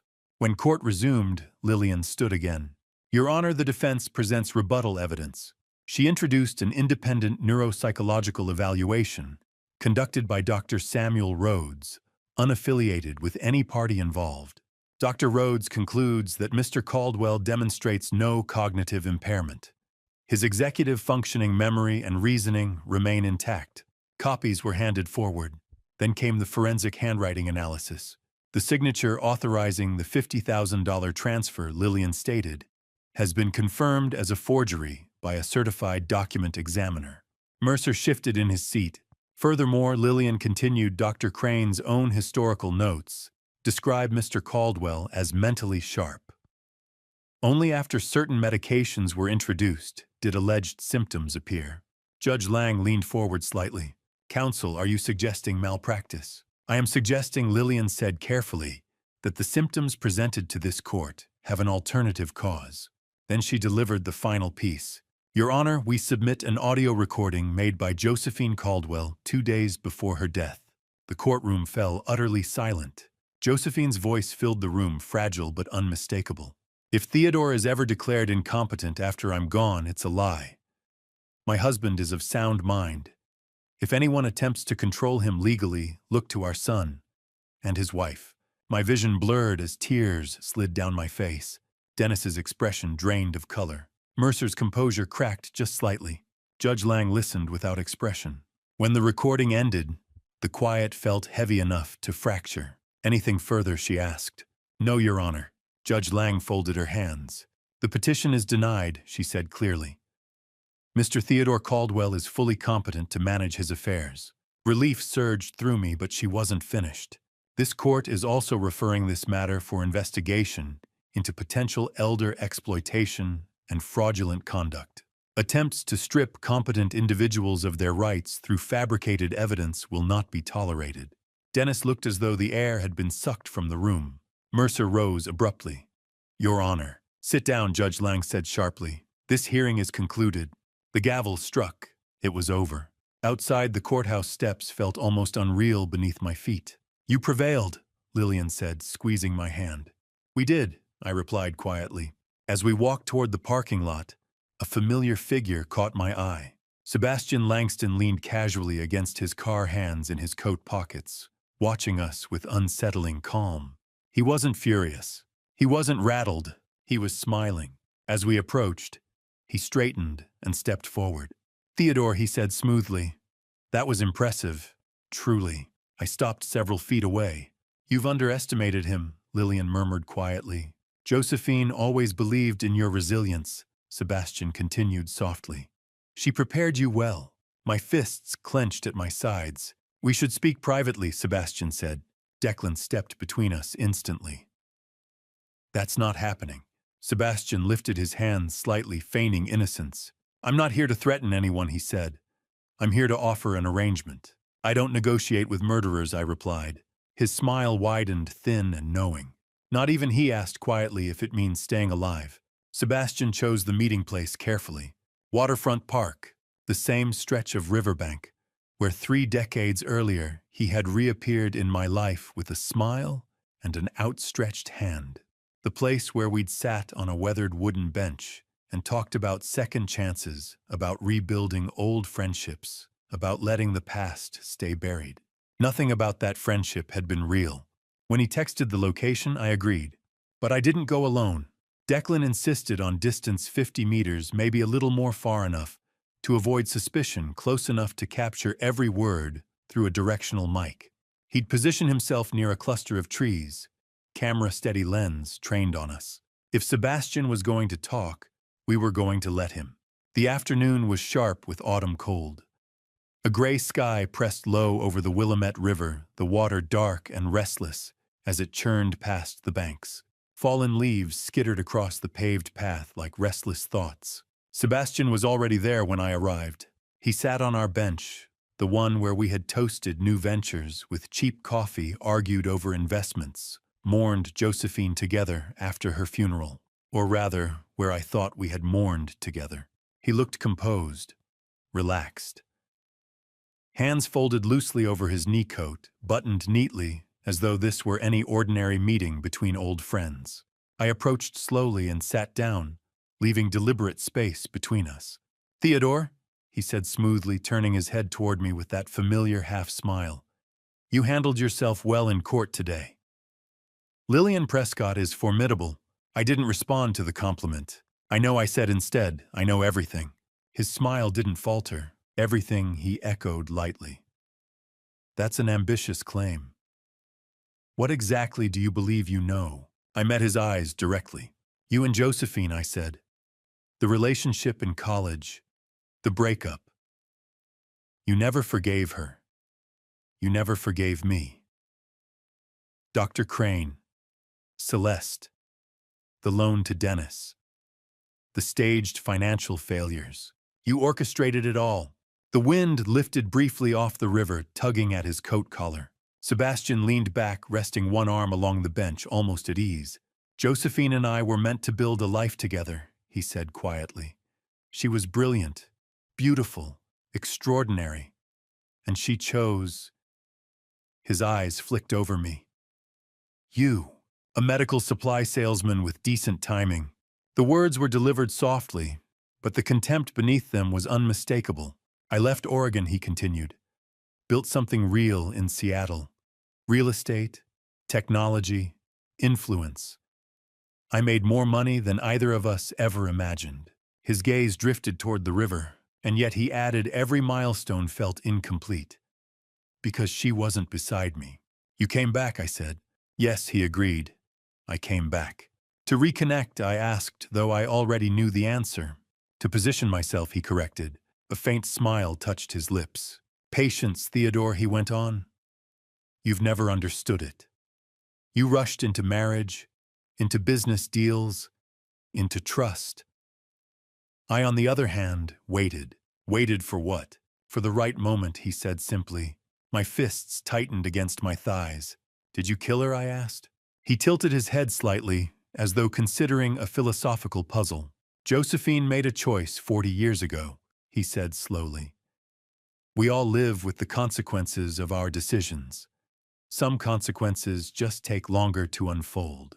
It wasn't a confession, not in legal terms, but it was enough to chill my blood. You introduced Crane. I said, my voice trembling despite my effort to steady it. You cleared his debts. You put him in our lives. Yes, you lent Dennis money knowing he'd fail. I offered assistance. You brought Celeste to that gala. I expanded your family's social circle. Every word was calculated. You can't prove it. He turned fully toward me now. Do you have any idea? He asked, his tone sharpening. What it feels like to attend the wedding of the woman you love and applaud as she marries someone else. To stand at your best friend's side and smile while everything you wanted slips away. So you decided to destroy us, I said. He shook his head slightly. Destroy is crude. I prefer balance. Josephine chose you. So I ensured that eventually you would lose what she gave you. My son, I asked. Influence, he corrected. My company, reallocation. My peace. He didn't answer that one. And eventually he continued, voice softening again, you. The casual certainty with which he spoke made the river feel colder. You won't get away with it, I said.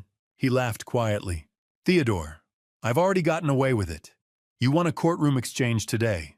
Congratulations. But court victories don't undo decades of groundwork. The wind picked up, carrying the scent of damp leaves. You should reconcile with Dennis, Sebastian added. Life is fragile at our age. Stress is unkind to the heart. The threat was almost polite. What do you want? I demanded. He studied me carefully. I want you to understand, he said at last. I want you to know that every sleepless night, every doubt about your own mind, every fracture in your family that was intentional, I want you to carry that awareness with you.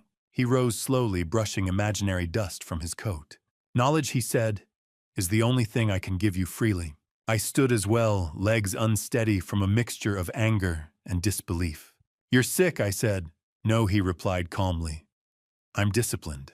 He began to walk away, then paused. One more thing, he said without turning. I waited. Josephine called your name at the end, he continued. Even knowing what was happening, even seeing me there, my breath caught. You were there, I said. He turned halfway, the faintest smile curving his lips. She should have chosen me, he said quietly. 40 years ago. That was the original mistake. The implication hung in the air like frost. She didn't, I said. No, he agreed. And because she didn't, I ensured the universe corrected itself. There were no witnesses near enough to hear clearly. No device on my person. Just the river, the wind, and his words. Enjoy your small triumph, he said. But remember, victories fade. Consequences endure. Then he walked away, unhurried, hands tucked into his pockets, as though we had just concluded a casual business discussion. I remained where I was, staring at the water. For a moment I felt hollow. Then my phone vibrated. A message from Declan. Got everything on video. Audio's clean. Another line appeared almost immediately. But there's more. Sebastian's moved substantial funds offshore in the past 48 hours. And I intercepted encrypted communication indicating he's engaged someone. We need to relocate you. Tonight. The river churned beside me, relentless and dark. Sebastian believed patience made him untouchable, but patience cuts both ways. And this time, he wasn't the only one prepared. Declan insisted on staying at my house that night. I didn't argue.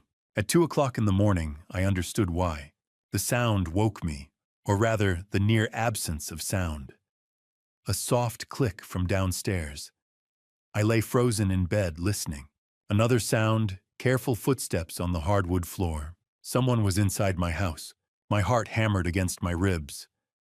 I reached slowly for my phone on the nightstand, keeping my breathing steady. Declan had installed a security system after the break incident. Why hadn't the alarm gone off? Then I heard Declan's voice, sharp and commanding. Stop right there. Police. Hands where I can see them. A scuffle erupted downstairs, furniture scraping a grunt of pain, the heavy thud of bodies hitting the floor. I grabbed the baseball bat from my closet. Josephine had always insisted I keep something for self-defense, and crept to the bedroom door. My hands shook as I eased it open, voices below. Declan calm but firm. Don't move. I said don't move. I descended the stairs, bat raised, and found Declan kneeling on a man's back, pinning him face down on my living room floor. The intruder was in his early 30s, athletic build, dressed head to toe in black. Professional. Theodore, Declan said without looking up. Call 911. Don't touch anything. I dialed with trembling fingers, my eyes locked on the intruder. On the coffee table beside them, a set of lockpicks, a suppressed handgun, and a small syringe. 911, what's your emergency? There's an intruder in my home, I said, my voice shaking. He's been subdued. We need police at 428 Hawthorne Drive. Officers are on the way. Are you injured? No, but he has a weapon. Within 5 minutes, sirens wailed outside. Portland PD flooded my house. 3 patrol officers followed shortly by 2 detectives. Declan identified himself, flashing his old badge. Former Portland PD. I was staying with Mr. Caldwell for his protection. This man broke in through the back door. I apprehended him before he reached the bedroom. The lead detective, a woman in her 40s named Reyes, examined the items on the table. Lockpicks, suppressed firearm, and this. She picked up the syringe with gloved hands. We'll need to test this. One of the officers cuffed the intruder, Travis Sullivan, according to his ID, and read him his rights. Sullivan said nothing. His face was blank professional. He'd done this before. Detective Reyes called for an evidence tech who ran a preliminary field test on the syringe's contents. On potassium chloride, the tech said grimly. High concentration. Reyes looked at me. Mr. Caldwell, do you know what this is? I shook my head. It's a chemical that stops the heart, she said. In a dose this large, it would cause cardiac arrest within minutes, and unless someone was specifically looking for it during an autopsy, it would look like a natural heart attack. My legs went weak. I sank onto the couch. They were going to make it look like I died in my sleep. He's not talking, one of the officers reported. Lawyered up immediately. Check his phone, Declan said. Reyes nodded. The tech unlocked Sullivan's phone, a burner but not wiped. Encrypted messaging app. Cryptocurrency payments and messages. The most recent one sent 12 hours ago. Make it look natural. Best a heart attack. Double payment if completed before Thanksgiving. Reyes read it aloud, then looked at me. Mr. Caldwell, do you have any idea who sent this? Yes, I said quietly. Sebastian Langston. Can you prove it? Not yet, Declan said. But we will. Reyes made a call. This just became federal. We've got a murder for hire crossing state lines, dark web facilitation, and possible connection to a prior homicide. She hung up and turned to me. The FBI is on the way. Agent Harper Sinclair arrived at 4 a.m. She was sharp-eyed, mid-40s, with the kind of presence that commanded a room without effort. She reviewed the evidence, questioned Sullivan, who refused to speak, and then sat down across from me at my kitchen table. Mr. Caldwell, she said. I'm Special Agent Harper Sinclair, FBI. As of now, this is a federal investigation. Murder for hire conspiracy and potentially connected to your wife's death. You're under our protection. I nodded, too exhausted to speak. I've been briefed by Detective Reyes and Mr. Foster. Sinclair continued. I understand you have evidence linking Sebastian Langston to this conspiracy. I'll need to see everything you have: recordings, financial records, witness statements. Why, we have it all, Declan said. Sinclair's gaze shifted to me. Mr. Caldwell, I need to ask you something. The message on Sullivan's phone mentioned a deadline before Thanksgiving. That's 3 weeks from now. Do you know why that date is significant? I stared at her, my mind racing. Thanksgiving. Why would Sebastian want me dead before Thanksgiving? I don't know, I said slowly. I don't understand. And then it hit me. Josephine's sealed will, the one Lillian had mentioned. The one that couldn't be opened until 1 year after Josephine's death. April 2025, but Thanksgiving was in late November. 3 weeks away. What happens at Thanksgiving? Sinclair asked, watching me closely. I don't know, I admitted. But Josephine left a sealed will. It can't be opened until April, 6 months from now. Sinclair exchanged a glance with Declan. Is there anything else tied to that date? A family gathering, a business meeting, I thought hard. Dennis and Celeste always hosted Thanksgiving. They invited me every year, even after Josephine died. And this year, Sinclair asked. They invited me 2 weeks ago, I said. Before the competency hearing, Sinclair leaned forward. Mr. Caldwell, I think they're planning something for Thanksgiving. If Sullivan failed tonight, they'll try again. And whatever they're planning, it's tied to that dinner. My blood ran cold. A trap. Thanksgiving dinner with my son and daughter-in-law. One last chance to finish what they'd started. What do we do? I asked. Sinclair's expression was grim. We set a trap of our own.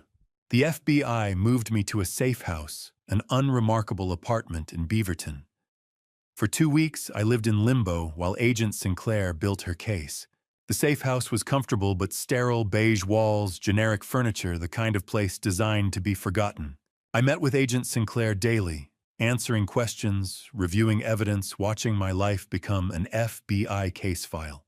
It was exhausting and necessary. Sinclair's team worked fast. Within 3 days, they had a forensic audit of Dennis's finances. The results were damning. Dennis had embezzled $2.1 million over 3 years from the family company, small transfers at first, then larger ones as he grew bolder. The money moved through offshore accounts, then vanished. Some of it went to repay Sebastian's loan. Some went to Celeste. The rest was untraceable. Your son, Sinclair said, sliding the report across the table, has been stealing from you since 2021. Right around the time Celeste entered his life. I stared at the numbers, my hands shaking. He's been planning this for years, or being manipulated for years, Sinclair said. We're still trying to determine which. 5 days in the FB, I obtained a court order to exhume Josephine's body.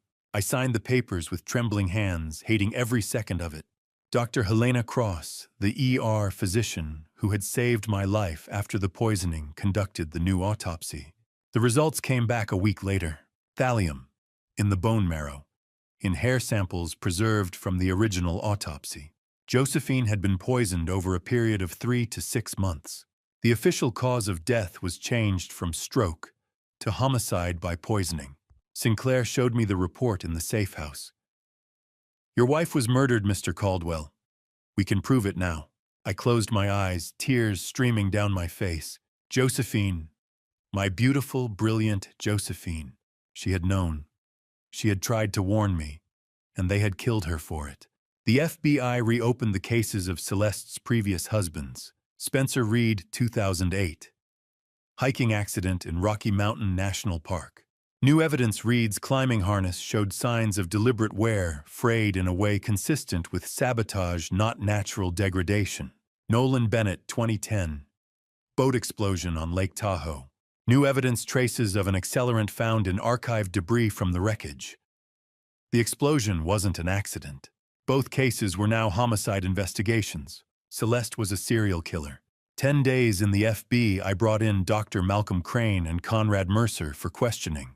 Separately, in interrogation rooms designed to break people. Crane lawyered up within 10 minutes, refused to answer a single question. Mercer lasted 5 minutes before invoking his right to counsel. Neither of them talked. They're scared, Sinclair said. But they're more scared of Sebastian than they are of us, at least for now. The breakthrough came on day 12. Sinclair's Financial Crimes Unit traced the cryptocurrency payments from Travis Sullivan backward through a labyrinth of shell companies. The trail led to a company registered in Delaware, which was owned by a subsidiary in the Caymans, which was owned by another subsidiary in Singapore. And at the end of the chain, a holding company tied to Sebastian Langston's business empire. But it was insulated, layered, designed for plausible deniability. He's smart, Sinclair said, spreading the financial documents across the table. Every transaction has a buffer. Every company has a legitimate front. If we arrested him now, his lawyers would tear us apart in court. So what do we do? I asked. We get him to confess, Sinclair said. Or we get one of his accomplices to flip. On day 14, Agent Sinclair sat across from me in the safe house and laid out the brutal truth. Mr. Caldwell, we have enough evidence to arrest Dennis for embezzlement. We can charge Celeste with 3 counts of murder across 3 states. We can charge Dr. Crane and Conrad Mercer as accessories to murder and conspiracy. She paused. But Sebastian Langston, every connection runs through intermediaries. He's protected. Unless we get direct evidence, a confession testimony from one of the others, he walks. I felt rage boiling up inside me. So the man who orchestrated my wife's murder just gets away with it. Not necessarily, Sinclair said, leaning forward. We have one shot. Thanksgiving dinner. At your house. I stared at her. We wire your entire home, she continued. You invite all of them, Dennis, Celeste, Dr. Crane, Mercer, and Sebastian. You sit down at that table and you make them talk. You get them to admit what they did. On tape. Admissible in court. But that's... I couldn't find the words. That's insane. It's risky, Sinclair agreed. But it's our only option. Travis Sullivan won't talk. Crane and Mercer won't talk. Sebastian's too insulated to touch. But if you can get them together in one room with their guard down, people slip. They brag. They argue. They make mistakes. And if they don't, I asked. If they just sit there and eat turkey and pretend everything's fine, yeah, then you push, Sinclair said. You confront them. You call them out. You make it impossible for them to stay silent. I laughed bitterly. You're asking me to sit across from my son from the people who murdered my wife and trick them into confessing. Yes, Sinclair said simply. That's exactly what I'm asking. I looked down at my hands. They were shaking. What if they try to kill me? I asked quietly. We'll have agents in place, Sinclair said. Declan will be there. The house will be under surveillance. The second things go south, we move in. The second things go south, I repeated. After they've already tried. Sinclair's expression softened. Mr. Caldwell Theodore, I know what I'm asking. I know it's dangerous. But it's the only way to get justice for Josephine, and it's the only way to stop them from hurting anyone else. I thought about Josephine. The way she'd smiled at me the day we met. The way she'd fought to protect me even as she was dying. She had been brave. Now it was my turn. Okay, I said. I'll do it. Sinclair nodded. Then let's set the trap. I spent the week preparing for what might be my last Thanksgiving. The FBI prepared for a sting operation. Both of us hoped I'd survive it. Agent Sinclair's tech team invaded my house on Tuesday morning, installing pinhole cameras in every room, microphones hidden in light fixtures, panic buttons disguised as everyday objects. I watched them turn my home into a trap, and I felt Josephine's presence in every corner. The surveillance setup took 6 hours. Cameras in the living room, dining room, kitchen, hallways, even the bathroom, just in case. Sinclair said. Microphones in the chandelier above the dining table and the smoke detectors and the decorative vases Josephine had loved. A panic button disguised as a book on the living room shelf. Another in the kitchen drawer. If anything goes wrong, Sinclair explained, you say the safe word, Josephine's favorite, and we breach immediately. Declan will be in a van outside with a tactical team. Response time 30 seconds. 30 seconds felt like an eternity, but I nodded. Understood. That afternoon I sat down and wrote the invitations, by hand. Personal. The way Josephine would have done it. Dear Dennis, I'd like to have one more family Thanksgiving. Life is short, and I don't want to waste what time we have left on anger. Please come. Bring Celeste and Olivia. Love, Dad. I wrote similar notes to Dr. Crane, Conrad Mercer, and Sebastian, each one carefully worded, gentle, forgiving, a perfect lie. I mailed them Wednesday morning. The responses came quickly. Dennis called that evening. Dad, are you sure about this? His voice was wary, suspicious. I'm sure, I said. I've been thinking a lot about family, about what's important. I don't want us to be estranged, Dennis. You're my son. A long pause. Okay, we'll be there. 7 o'clock. 7 o'clock, I confirmed. After he hung up, I sat in the dark, my hands shaking. My son, the boy I'd taught to ride a bike, and I was about to destroy him. Celeste texted, "Will attend. Thank you for the invitation." Cold. Professional. No warmth. Dr. Crane sent an email, "Theodore, I appreciate the gesture. I'll be there." Conrad Mercer's assistant called, "Mr. Mercer accepts your kind invitation and will arrive at 7 o'clock p.m. And then Sebastian called. "Theodore," he said, his voice smooth. "This is a lovely gesture. I'm touched. Of course I'll be there. We're family after all." There was amusement in his tone. He knew something was off, but he was too arrogant to decline. "I'm glad," I said. "It'll be good to have everyone together." "Indeed," Sebastian said. "See you Thursday." He hung up. I stared at the phone, my stomach churning. They were all coming. Agent Sinclair briefed me Wednesday afternoon in the safe house. "Your goal," she said, "is to keep them talking, get them arguing, make them contradict each other. If Dennis breaks, the others might follow. But save Sebastian for last. He's the smartest, the most dangerous. If you push him too early, he'll shut everything down." "And if they don't talk?" I asked. Then you confront them," Sinclair said. "You call them out. You tell them what you know. Force their hand. What if they try to leave? We'll be watching. If anyone tries to run, we move in." I nodded, memorizing the plan. Declan and Lillian visited me Wednesday evening. Emotional goodbyes disguised as social calls. Lillian hugged me at the door. "Theodore, you're the bravest man I know. Josephine would be so proud of you." "I hope so," I said quietly. Declan clasped my shoulder. "I'll be in the van outside. Any trouble, we're coming in. You're not alone." "Thank you," I said, "for everything." After they left, I sat alone in Josephine's office. Her photograph smiled at me from the desk, taken on our 30th anniversary. Her eyes bright and full of life. "Tomorrow," I said to her picture, "I'm going to finish what you started. I'm going to make them pay for what they did. I'm sorry I couldn't protect you." The room was silent, but I felt her presence. Warm. Steady. She'd always been braver than me. I wrote a letter to Olivia, my granddaughter, 8 years old, innocent. "Dear Olivia, if Grandpa isn't here for your next birthday, know that I loved you very much.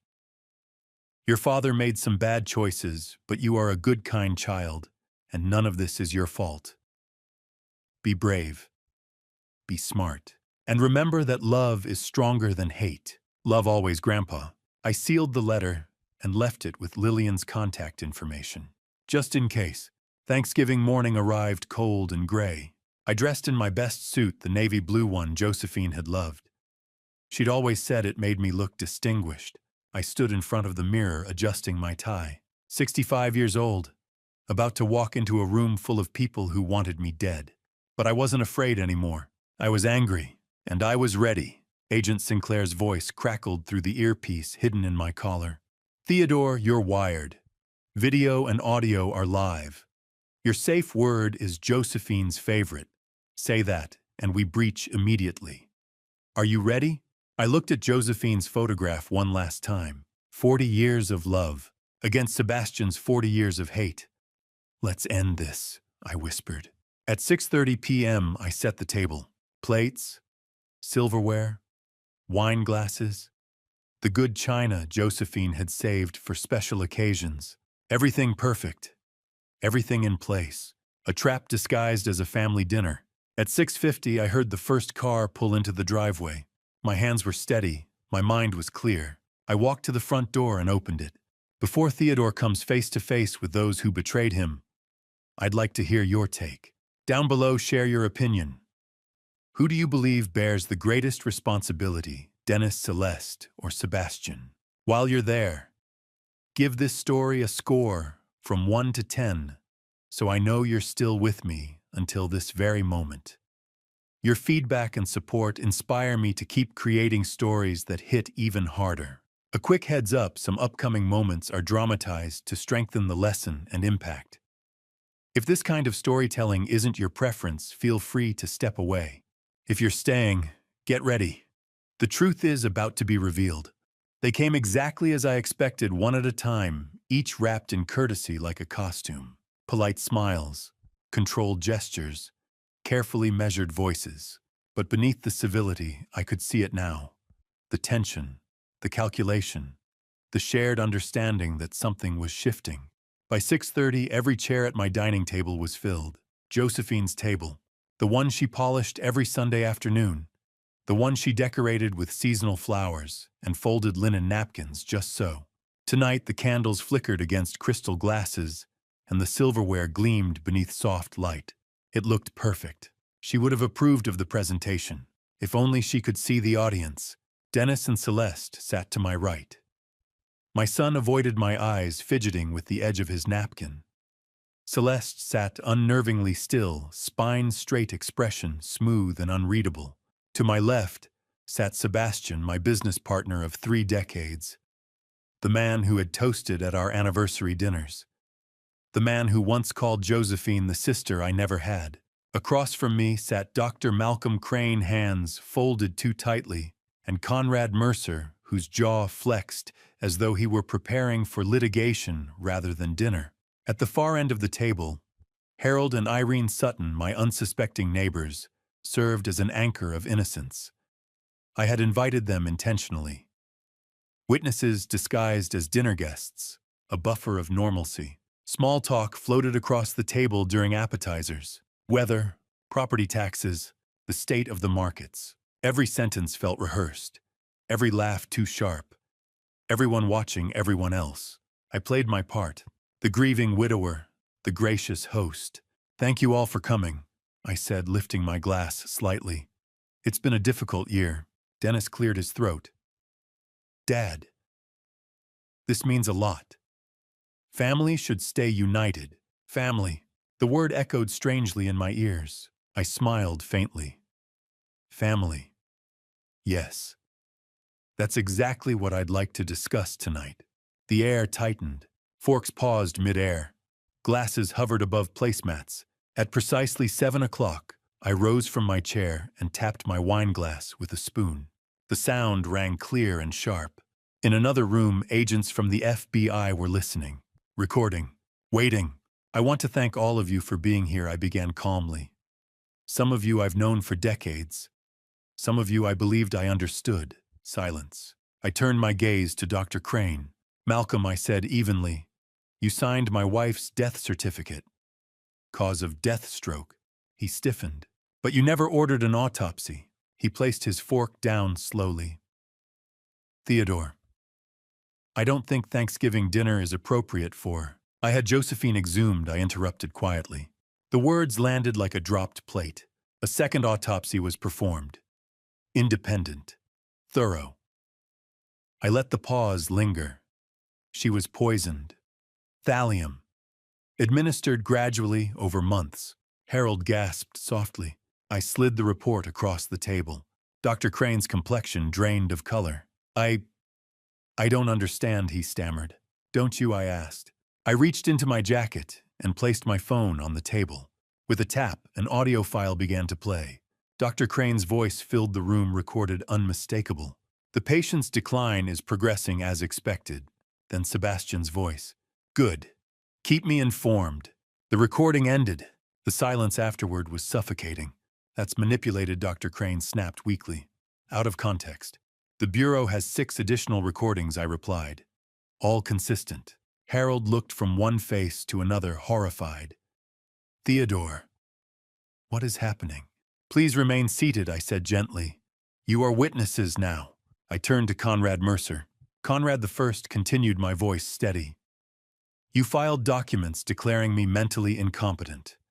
You forged my signature to initiate guardianship proceedings." Mercer shot to his feet. "I will not sit here and tolerate these accusations." Before he could reach the hallway, Declan stepped calmly into the doorway. "Sit down," Declan said evenly. "We're not finished." Mercer's eyes burned with fury, but he sat. I slid a stack of printed emails across the table. Highlighted phrases. Expedite the process. Make it appear natural. These were your words, Conrad. Sent to my son. Mercer said nothing. The calculation in his eyes was almost visible. Then I turned to Celeste. She remained poised, hands folded. Celeste, I said softly. Or perhaps Valerie or Vivian. A flicker. Barely there. I laid out the files one by one. Valerie Whitman. Married to Spencer Reed. Hiking accident. $800,000 payout. A photograph followed the frayed climbing harness re-examined by federal analysts. Sabotaged. No reaction. Vivian Blackwood. Married to Nolan Bennett. Boat explosion. 1.5 million. Another photo evidence tags marking debris soaked in accelerant. Not mechanical failure. Deliberate ignition. I arranged the photographs like cards in a losing hand. Irene covered her mouth. And now I said quietly, "You marry my son." 6 months later, my wife is dead. Celeste's expression remained glacial. "You have a pattern," I continued. Wealthy men, sudden deaths, insurance collections, new identity. She tilted her head slightly. "It's a compelling narrative," she said calmly. "But narratives aren't convictions." "You're right," I replied. "Evidence is." I placed a final document on the table: financial records. The Bureau traced payments from an offshore account to Dr. Crane. That same account received transfers from Dennis. Prior to that, from Sebastian. Celeste stood abruptly. "This is absurd," she said.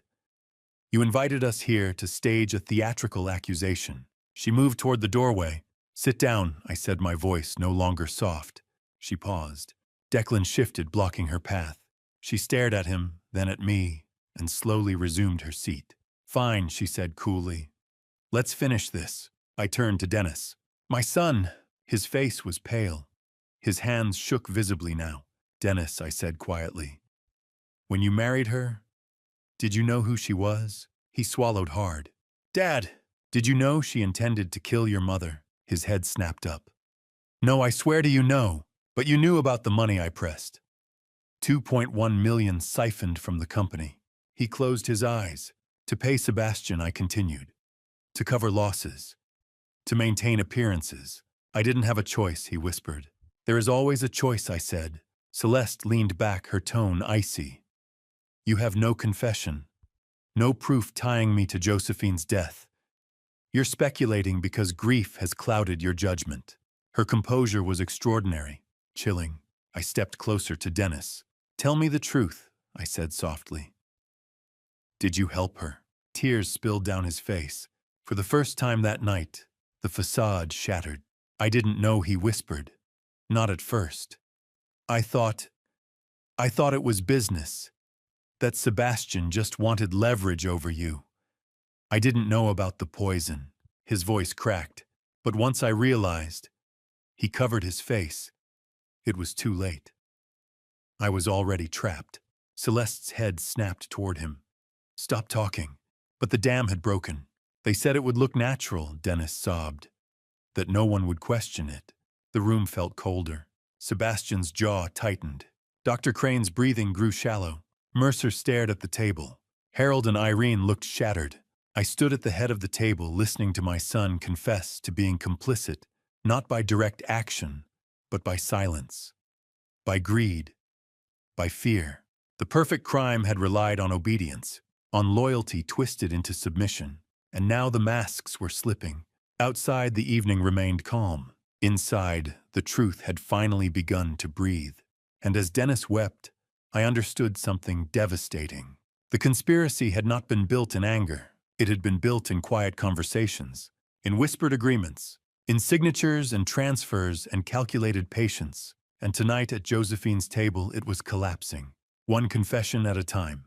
Dennis couldn't meet my eyes. His hands trembled beneath the table. Beside him, Celeste leaned close and hissed, "Don't say anything." But I could see it in his face. He was breaking. I kept pushing, even as it shattered my heart. I slid the stack of documents across the table. The papers rustled loudly in the suffocating silence. Every pair of eyes turned toward me.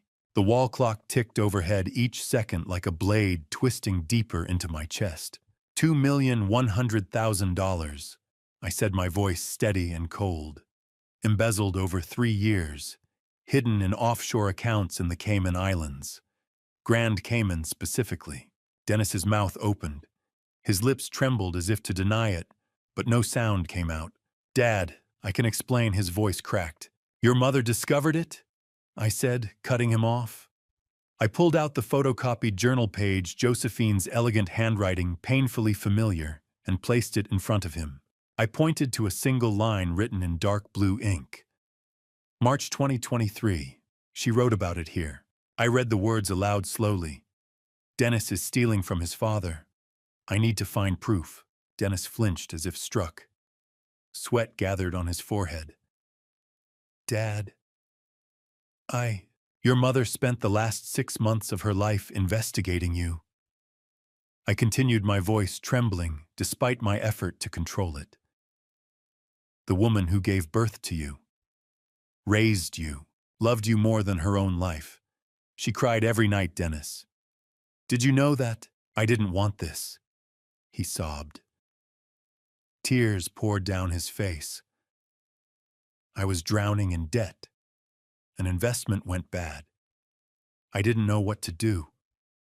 Then Sebastian said he could help, but then Celeste. Shut up, Dennis, Celeste snapped, but he couldn't stop. The words spilled out like a dam collapsing. I'm sorry, Dad. I never wanted this. They said Mom wouldn't suffer. Dr. Crane promised she'd pass peacefully. I never thought she'd find out. His voice broke completely. I just needed money to pay off the debts. I was weak, and then it was too late to stop. My chest felt crushed. My son. My blood. Did you know they were going to kill your mother? Dennis shook his head violently, tears dropping onto his lap. Not at first. I thought it was just making her sick, to keep you distracted, to buy time. But by the time I realized, she already knew. She confronted Celeste in February. He looked at Celeste, voice shaking. And Celeste said it was too late. That if I didn't see it through, I'd go down too. The room went deathly still. Then Dennis whispered, barely audible, it was Sebastian's plan. All of it. He orchestrated everything from the beginning. I slowly turned toward the man seated at the far end of the table, Sebastian Langston. The man who had eaten at my table hundreds of times. My closest friend for 30 years. He sat perfectly still, wineglass in hand, watching with calm fascination, as if observing a performance. 30 years, Sebastian? I said, my voice ice cold. You've been playing a very long game. Sebastian set his glass down slowly. Theodore, your son, is having a breakdown. This is unfortunate. Perhaps we should call lawyers and a psychiatrist before this gets worse. You were at my house when Josephine died, I said, never breaking eye contact. You called 911 8 minutes before Dennis. Why were you there? The smile faded from Sebastian's face. He scanned the table, Dennis shaking Celeste, pale Dr. Crane staring down, Conrad Mercer shifting in his seat. Then he looked back at me, and I saw it, the hatred he'd carried for 40 years. Sebastian stood. The mask was gone. His voice dropped cold and venomous. Fine, Theodore. You want the truth. I said nothing. Yes. I planned everything he said, stepping forward, eyes fever bright. I buried Dennis in debt. I introduced Celeste, knowing exactly who she was. 2 dead husbands. I chose her for a reason. He laughed bitterly. I owned Dr. Crane with a $300,000 gambling debt. Enough to ruin him. Enough to ensure obedience. His voice shook with rage. I watched Josephine suffer. I counted every day she weakened, knowing she chose you over me. He leaned closer, whispering, she called your name at the end. I was there.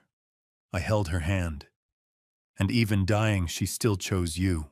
His voice turned vicious. So I made sure you lost everything she loved. Your son, your company, your life. That's justice. Silence. Then, FBI nobody move. Doors burst open. Agents in tactical gear flooded the room. Weapons raised. Orders shouted. Dr. Crane screamed hands up. Mercer collapsed into his chair. Dennis broke down sobbing. Celeste didn't move. Special Agent Harper Sinclair stepped forward. You are all under arrest for conspiracy to commit murder, financial fraud, and federal crimes. Sebastian stared at me in shock.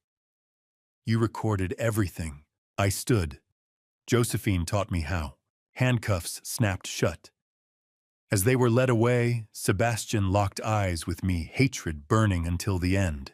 When the room emptied, only silence remained. Declan entered, resting a hand on my shoulder. You did it. I picked up Josephine's photo, holding it close. I promised, I whispered. Josephine had fought to the end, and I finished what she started. 2 months later, I stood in the courtroom and watched justice be served. It felt nothing like victory. The sentencing hearing was swift and clinical. Judge Lang read each verdict aloud. I sat in the gallery, Lillian and Declan flanking me, listening to numbers that would never bring Josephine back.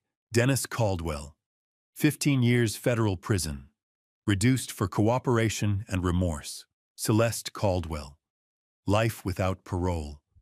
3 counts of murder. Spencer Reed, Nolan Bennett, Josephine Caldwell.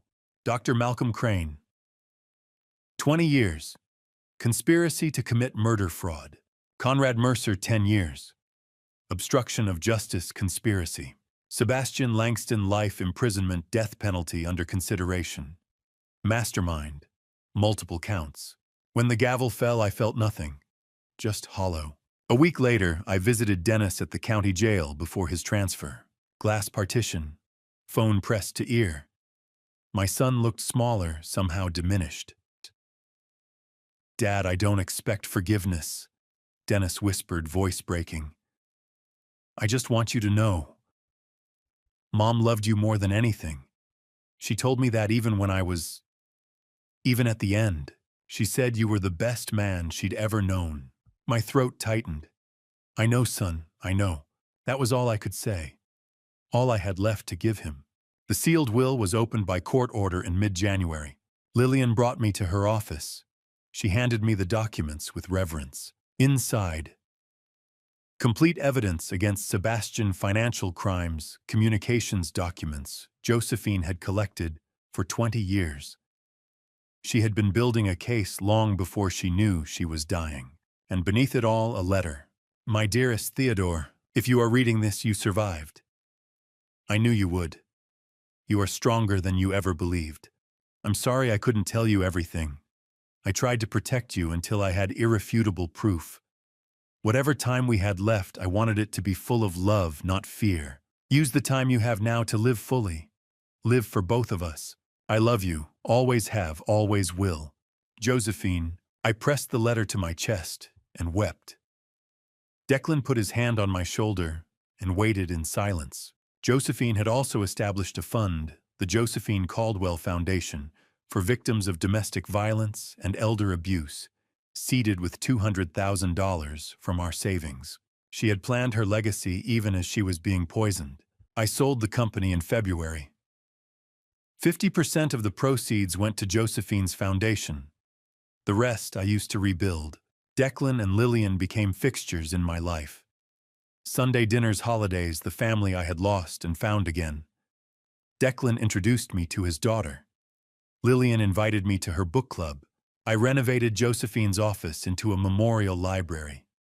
Her photos, her favorite books, a peaceful space where I could feel her presence, and I volunteered. Every Tuesday and Thursday, I worked at the foundation, helping others navigate the darkness I had survived. One evening in early March, I stood at Josephine's grave. Fresh flowers in hand, white lilies, her favorite.